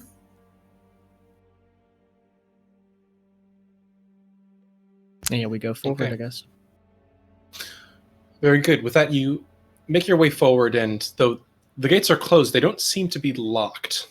Pulling forward, you're able to open them with a grinding squeal that, as you look around nervously, no one seems to be paying much attention to this side of the town. As such, you quietly, somewhat suspiciously, begin to make your way past the gates and into the main road that cuts through the central portion of the town. You begin making your way through the street, and the roads themselves are abandoned, even for the quiet, gray-lit daytime. You've seen business in this part of Valaki before during the daytime hours, but it's deserted. Not a soul nearby. Though as you slowly begin to make your way forward, you see in the distance, perhaps a few houses down where the road bends, what seems to be a small crowd of perhaps a dozen or more people that have assembled outside of one of the buildings. As you continue closer, the wagon rolling ahead as you press in on either side, doing your best to appear inconspicuous, you see immediately at the edge of the crowd two Valakians dressed in the familiar garb of the guards that you've seen at the gates in the past. Spears standing at their sides, but not held firmly, but leaning against them, as the guards themselves stand at the side of the crowd and look up at the center of the crowd's attention. You see standing atop a tall wooden crate, old and splintered in places, but seemingly substantial enough to support the weight of a figure, a man, balding in places with slightly sallow, drooping cheeks, wearing a long brown robe that descends down his shoulders and sides. Around him you see 6 plain-dressed individuals of assorted appearances and genders, each one of them wearing a scimitar strapped to their belt. Around the guards, you see a dozen other Valakians gathered around, and as the brown-robed man stands atop the crate, he raises his arms and speaks loudly, his voice reverberating, not with passion, but with an edge of condemnation. And as you pass, you hear some of his words drifting through the air. They're rotten! All of them! We know this! You've heard it themselves of their unnatural nature, the strange lights that the people have seen in the attic. Each and every one of you knows someone thrown in those stocks are purged by his depravities. But he wished to purge evil from you and your families, but the only evil one was him. Is him, not only for his cruelty, but for the depravities of his dog. But that dog is dead. He can lie, and he can bully, but he knows in his heart that he brought this misery upon us. Through his festivals, he angered the devil in his castle. His responsibilities demanded our protection, but he did worse than fail. He drew his wrath down upon us. He claims that all will be well, but he looks only to pull the wool over your eyes. Do you wish to linger? By now you've passed by the crowd, but you can stay if you'd like to listen to more. Yeah, Wilson is staying. Yeah, Berthamdir staying. Yeah, Gonna try to stealth though to just not stand out. Yeah, try and be inconspicuous. Esmeralda gives you a nod and kind of pulls the wagon up to the side of the road by an alleyway, perhaps a few dozen yards up as you make your way back, kind of mixing into the crowd. The man continues. Look to the blood spilled by the spawn of the devil, the innocent slain, the most holy church desecrated, the keeper of the sanctuary dead in the home of his own divinity. The vampires and their ongoing attacks have made it clear. Baron Volokovich has brought this down upon us. They've continued their attacks across the town. You've heard it yourselves. Some of you have seen it. Another innocent found dead just down the street from where we stand today this morning. Lest we forget, Berez to the south, destroyed decades past. Why? Because its burgomaster did what no one should dare, incurred the wrath of the devil in Castle Ravenloft. I tell you now, my friends, my neighbors, if Valoki does not act now, it might not be next. It will be next. Now, my friends, is a time for choosing. He steps down from the platform. The crowd begins to whisper quietly, fearfully, anxiously to one another. The two guards you see are actually looking up in rapt attention, and one of them is actually nodding slightly. The robed man speaks with the others, burying the blades around him, and the quiet hubbub of the crowd rises. One or two disperse, though none really spare any glances for you. They seem self-absorbed for now.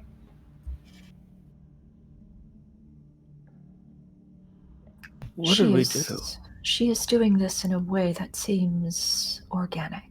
Interesting.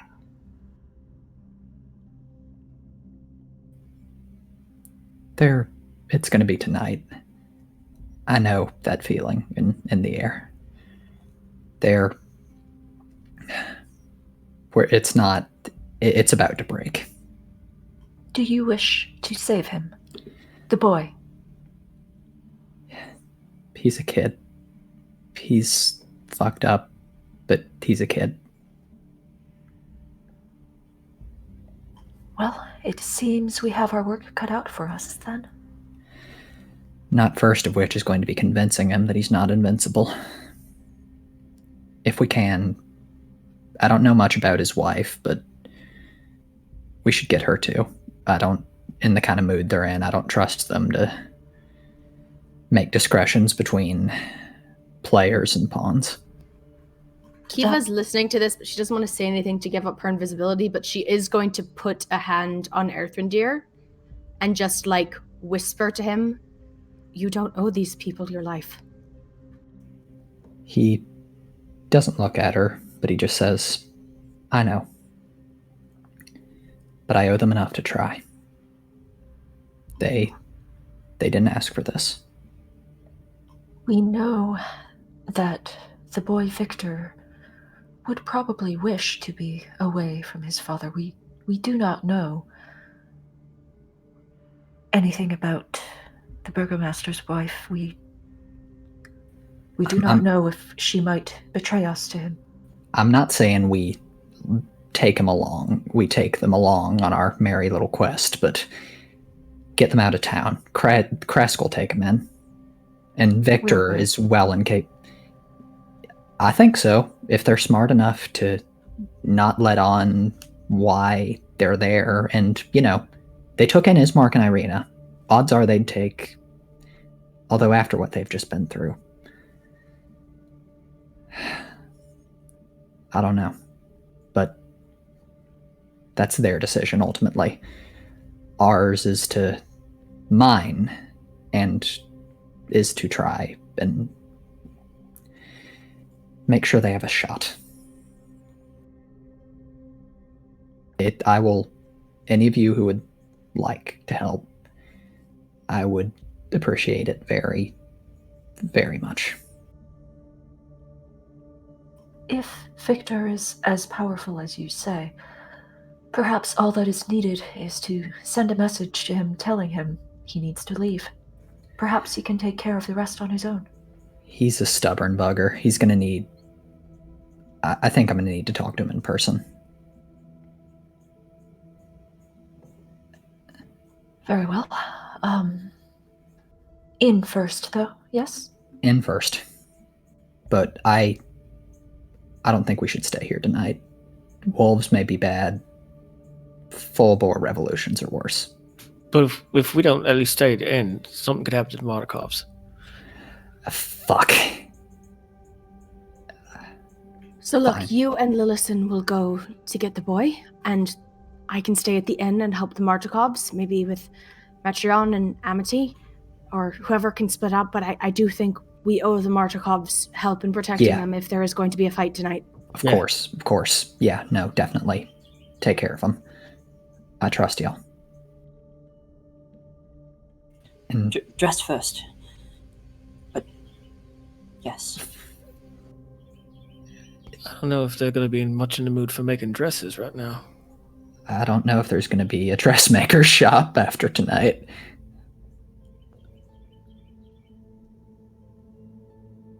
If there is one, then, well, it would be foolish not to place our order now, wouldn't it? Point taken. Or you can see about getting something from the burgomaster's house. Maybe the wife has a dress or something that we can... Doesn't have to be a wedding dress. It could just be something nice, right? Nice and white, yeah. I'll talk to Victor. But if we don't come back, there's a very real chance he's killed us. Just letting you know. So then, if you're not back in a few hours, we come and look for you. Earthendeer looks like he's about to, oppose, and then he just looks at the others, and there's something soft in his eyes. Yeah. Yeah, thank you. Good luck, all of you. Yeah, you too. Do you want people with you, or is this between you and Victor? I look at Amity. I want you to do what you think's right. First and foremost. That if you want to come, I won't stop you.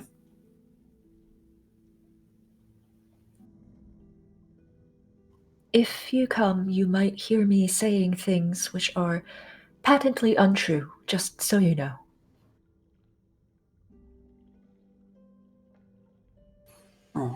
Understood. We'll figure it out between protecting the inn and coming with you. All right.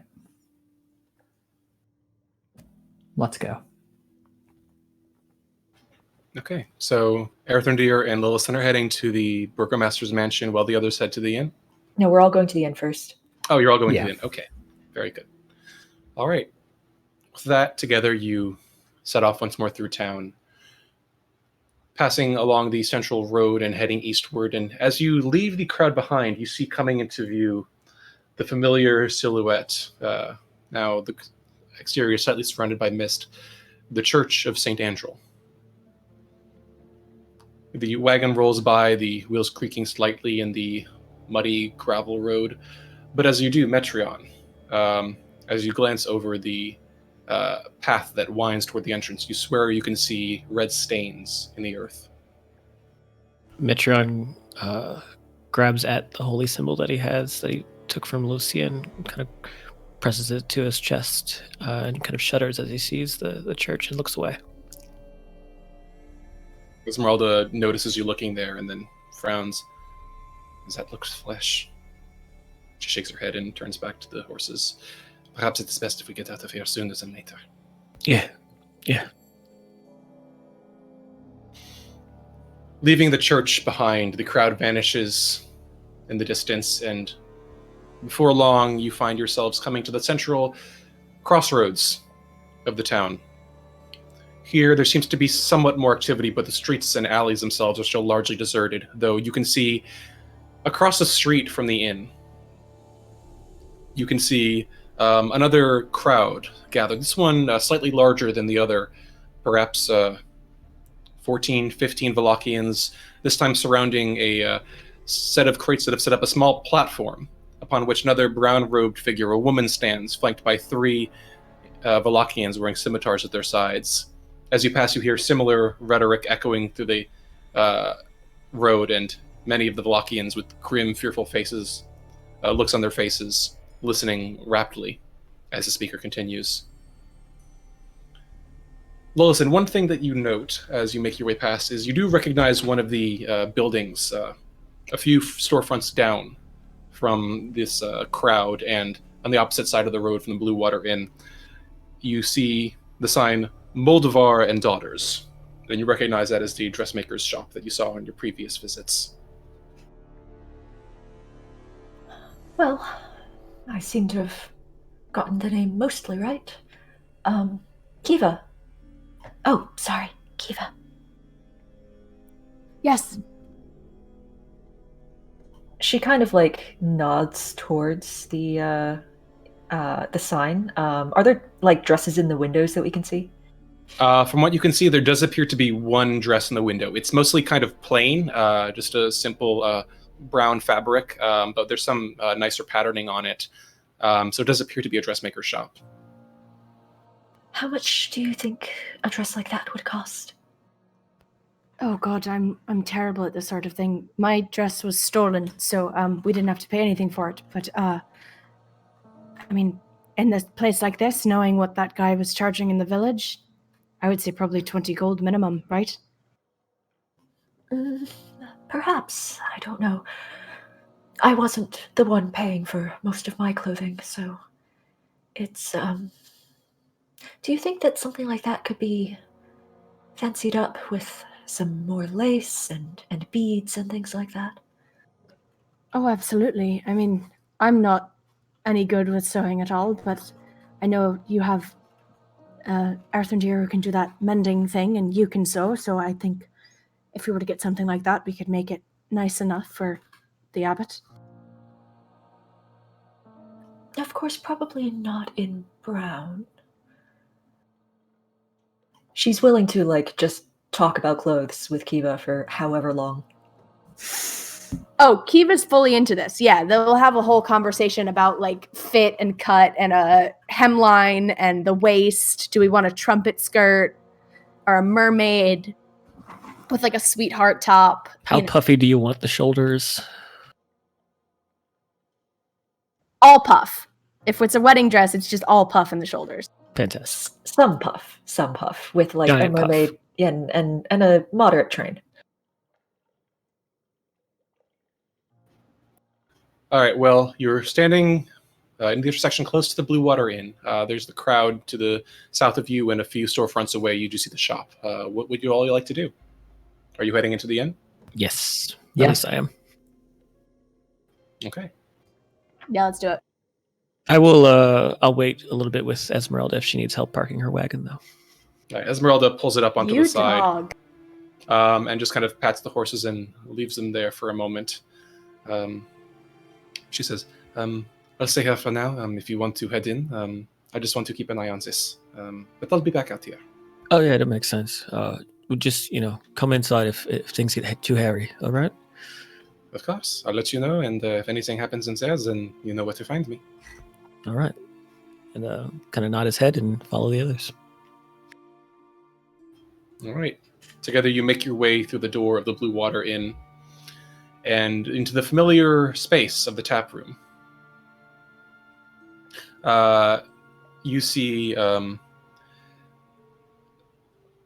sitting... The first thing you notice is that the bar itself seems untended.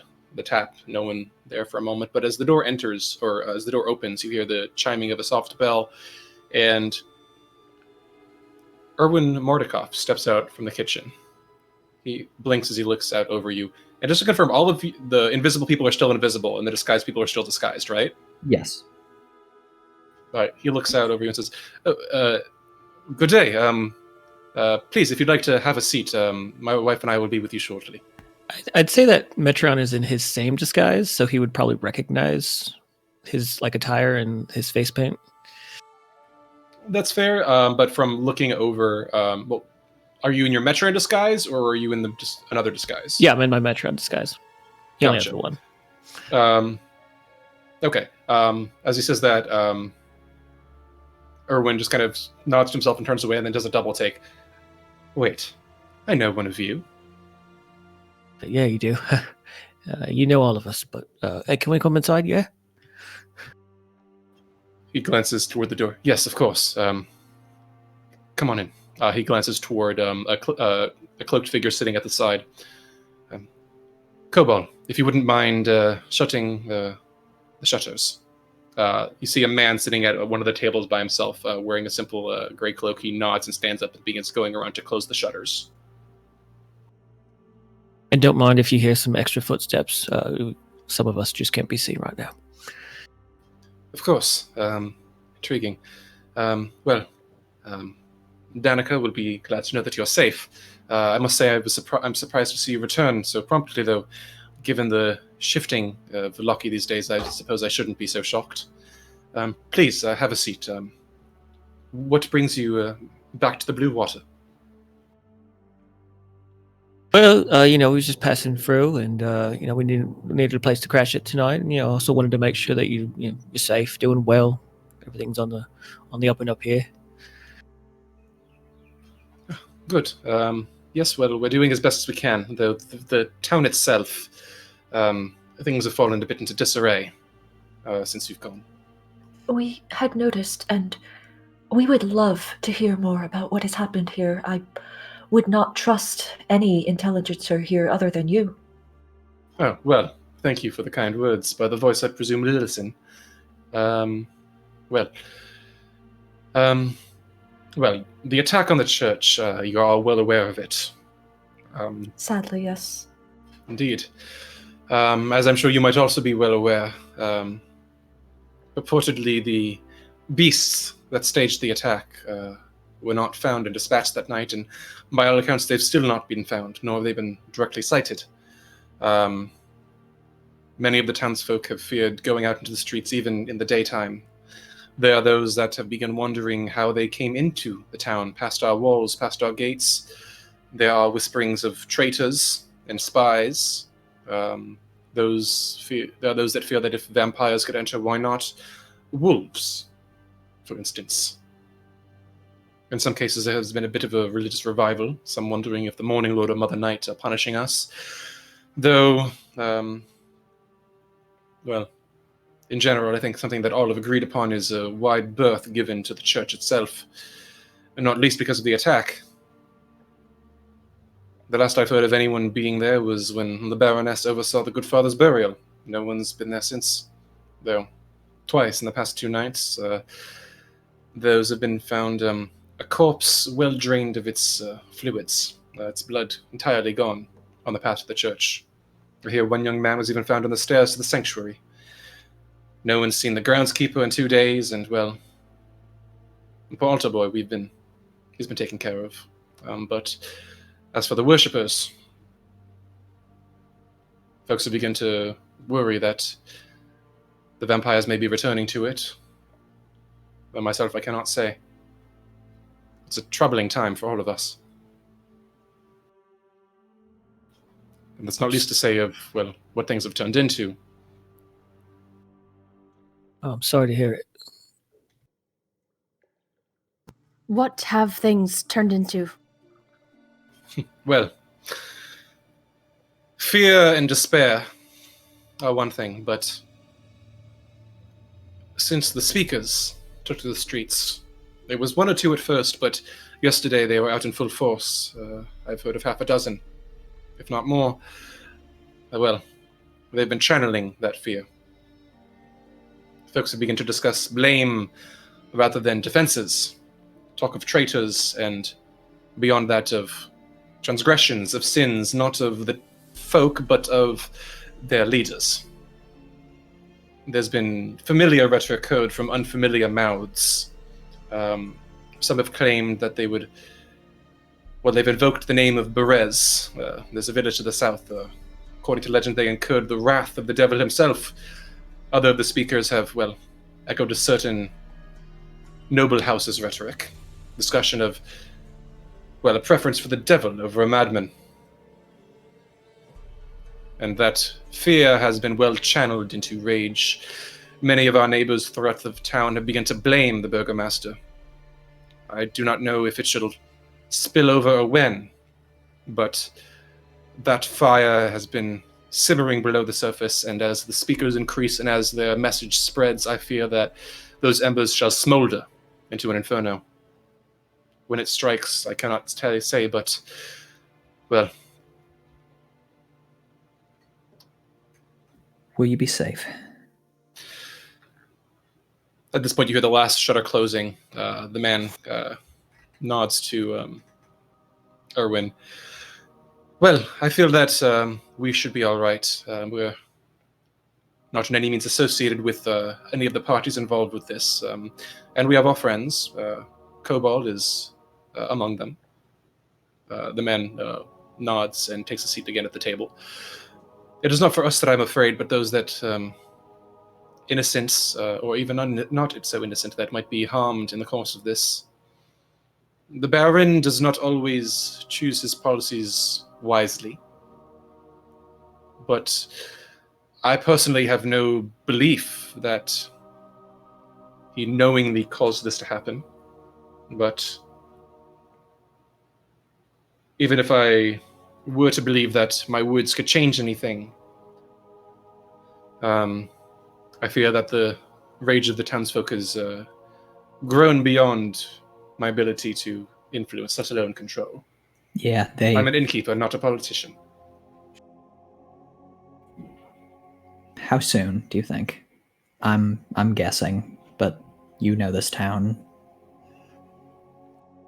I've heard reports of, well, crowds forming up out of the Baron's mansion, clamoring for promises of peace and safety, and, well, as far as I can tell, they've received little. All it will take is a few flare-ups, I think, to spill things over the edge. Perhaps not today, but perhaps tomorrow, or perhaps the day after. Things seem to be mounting, and near as I can tell, there are forces behind the scenes that are accelerating, stoking the flames. Earthendeer gives a glance to where Lillison's standing and then turns his gaze. Well, anything we can do for you? As for me, not as such. We've been doing our best to keep the inn safe. With our newest guest, we've been trying to make him comfortable as well. Who's that? But, oh, forgive me. I mentioned the altar boy at the church. As we did some digging ourselves, fortunately, by some miracle, he survived the night. The first searchers said they found him under the bed, whispering to himself, lost in some sort of mindless haze. We were able to secure him and bring him here. He's upstairs in the boys' room now. From what we've heard, his family is not around to claim him. His parents passed some years ago, so we've been doing what we can to provide him the safety that he's lost. How successful we have been in calming him, I'm not sure, but if nothing else, physically, he's well. Good. And then Earthendeer kind of takes a long look at Erwin. So, would we be safe to stay here tonight? Of course. The Baron's guards have pulled back from their normal places. There have been reports of them vanishing from their posts, of them even joining the crowds and listening to these speakers with approval. And you say there's a crowd around the Baron's house?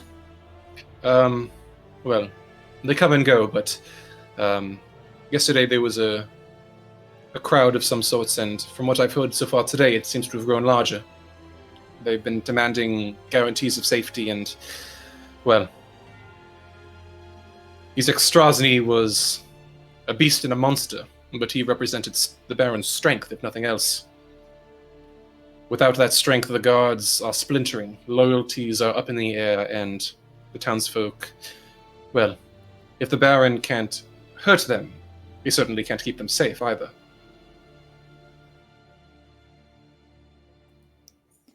Earthendeer nods. Thank you. Of course. He turns to Lillison. Shall we?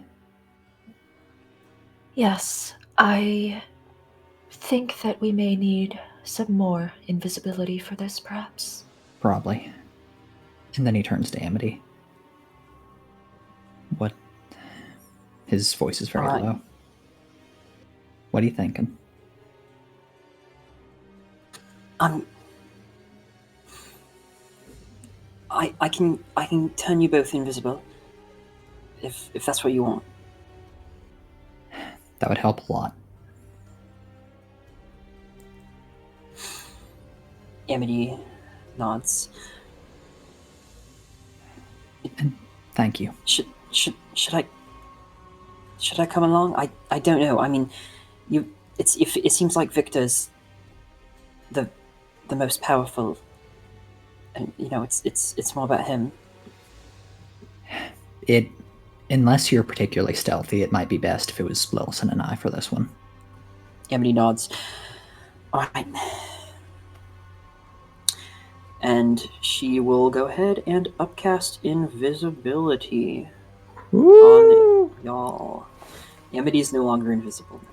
Yeah. Don't start casting any spells. Gotcha. Thank you. Thank you. Can Kiva not be invisible anymore? It's freaking Yep. out. Earthrendir will drop concentration. Thank you, love. Of course. Good luck, and, if we don't see you in 2 hours, we'll maybe start to go look. Yep. Thanks.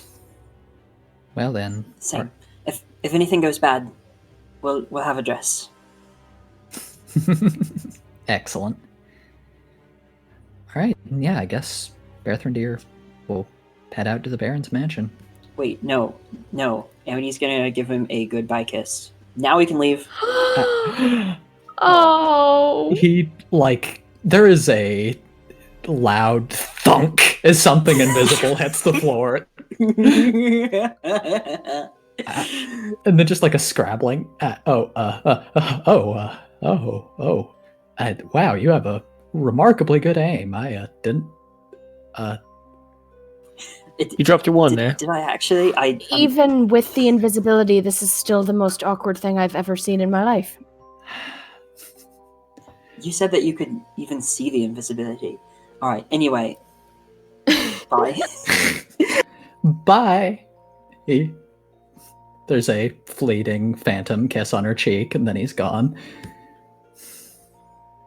Nobody can see Lillison's eye roll. Everyone can see Metrion's eye roll now. No, Eva can see Lilson's eye roll. Yeah, as long as she's in 10 feet. Away. Yeah, exactly. She's not within 10 feet of everybody. Oh, anybody. nice. Damn. Okay. Well, Okay. Well. she can feel it in her heart. That's the important thing. Yeah. No, it's the heart that matters. All right. With that, you make your way out of the inn, the invisible Earthrendir and Lillison, and close the door behind you.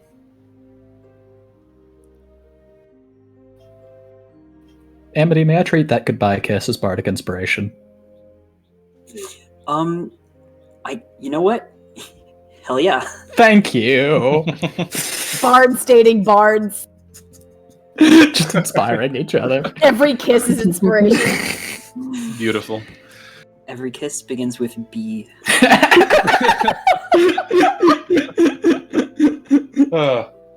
All right. Well, the two of you step outside invisibly, quietly closing the door behind you.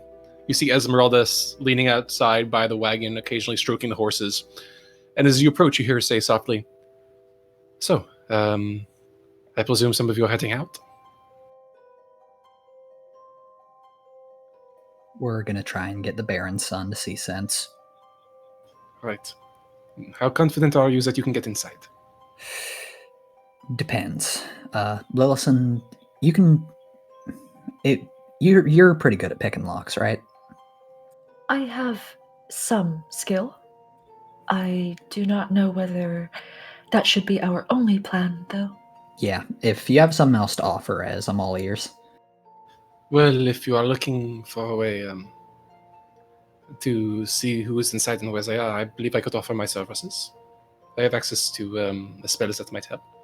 It Then would take a bit of time, though. If you are invisible, it would take a few minutes to set up. So if you are running on the timers, then perhaps not. how long? 10 minutes. I think we can spare 10 to have actual intelligence on what's going on inside the house. All right. It won't be mobile. It will have to be anchored in one place, but you tell me where to place it. All right? Okay, so what time of day is it? By now, it's around noon. Maybe approaching like early afternoon.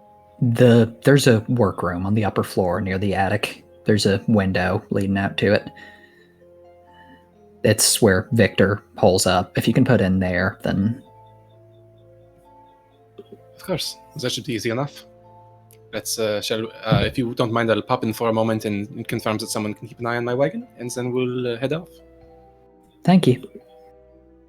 Of course, one moment. And she pops her head in, and the rest of you inside, she says, I'm going to head out as well, if someone wouldn't mind keeping an eye on my wagon. Oh, yeah, I don't mind. I mean, unless everyone else minds. If you steal something, it'll explode, so we'll know it's you. Use little faith. Look, I'm just saying, you've got those shifty fingers, don't ya? And she's gonna like wiggle her hands dramatically. Esmeralda immediately says, "Great, thank you. Time's burning. See you later." And she gives you a wink and then closes the door back behind her. Woof. I love a woman who knows what she wants. All right, with that, Esmeralda joins the two invisible companions, and with a nod to them, shall we? Yeah. Very well. Let's head our way over. And with that, you begin making your way away from the inn and toward the Baron's mansion. As they do, passing away from the inn, is there anything that the others within the tavern would like to be doing? After a while of just probably hanging out with Metreon, Kiva would want to talk to Irina, but it's less important than going to rescue Spellcaster Boy. So I think that's exciting. Yeah, Metreon Metreon will recommend that one of the disguised people go order a friggin' dress. Go on, Metreon. Oh, no, I was just say Metreon would just watch the wagon from a bedroom up top. But if you guys wanted to go get the dress, he would also do that. Dress shopping, dress shopping, dress shopping. Woohoo! Can Kiva take Irina and Metreon dress shopping with Amity? Amity cannot. Well, she ain't in disguise currently, so. Oh yeah, and Kiva's not invisible anymore, but she'll just put up her cloak, so it's fine. All right, Irina, kind of just listening thoughtfully. Oh, sure. If we're going there, I can come. Great, it'd be good to have you, and it'll be fun, I think. She just nods quietly. Kiva just looks very sick and just walks right outside. Is you coming, or are you gonna watch? Maybe you could stay and watch the cart.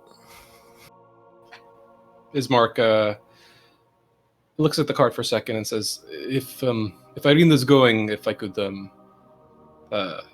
come along as well, it might be for the best." And at this point, you hear a cough from the corner of the room. Lads, if you're looking to set off, I don't mind keeping an eye on the wagon for you.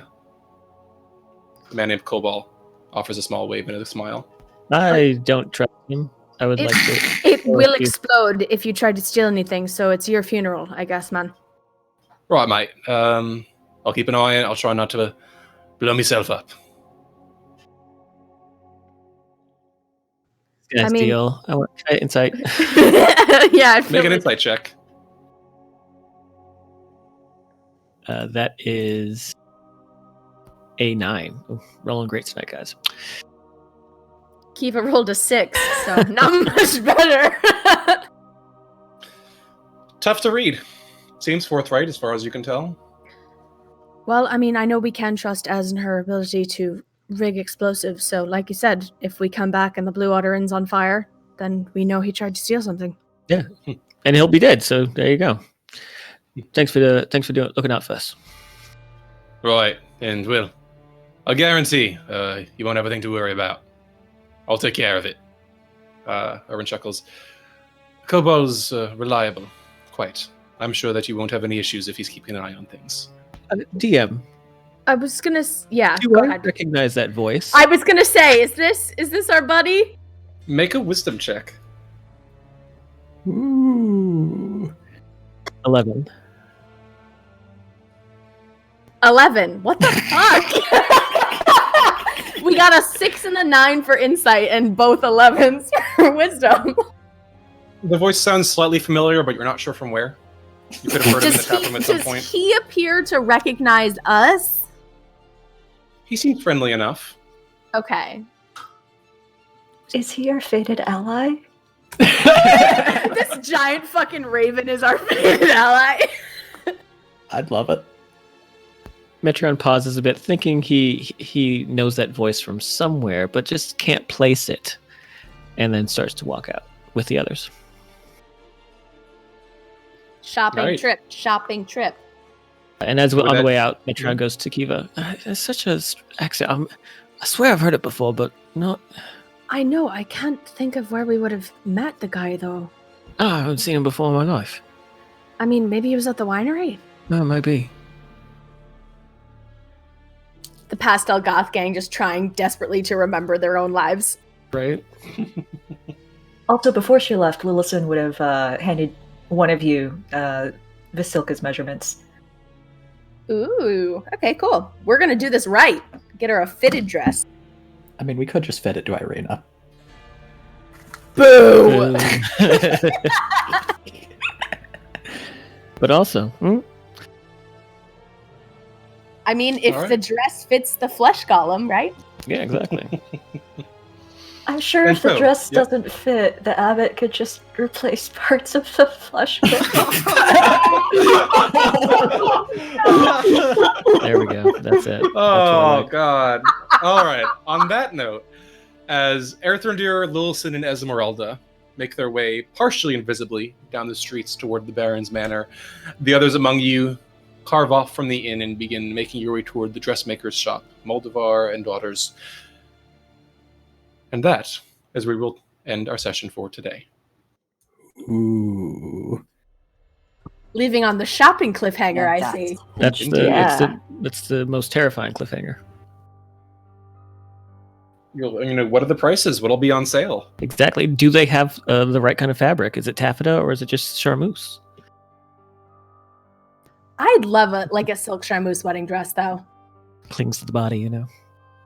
Oh, I forgot to ask what kind of supportive undergarments Vasilka already had. Oh, no. Shit. We don't know I mean, what, we should what probably silhouette buy we're her designing for. like bridal lingerie while we're there, though. If we get the lingerie that's fitted to the dress, then it's fine. I mean, if you've Yeah. seen the art for Vasilka, she basically is wearing wedding lingerie. I mean, I presume that's what we're providing. So, are we to assume that the abbot has a garter belt, or is that something that we need to get? That's a fourth resurrection. Man, Linus is just banging up the bargaining price. I mean, we've already talked about coffee. I think frilly underwear kind of makes it in there. It's real hot. Bloomers. All right, well, wonderful. And good game, Yell. Thank you to everyone for joining us today. We will see you all back in the mists next week. Until then, listen to the wisdom of elders and take care.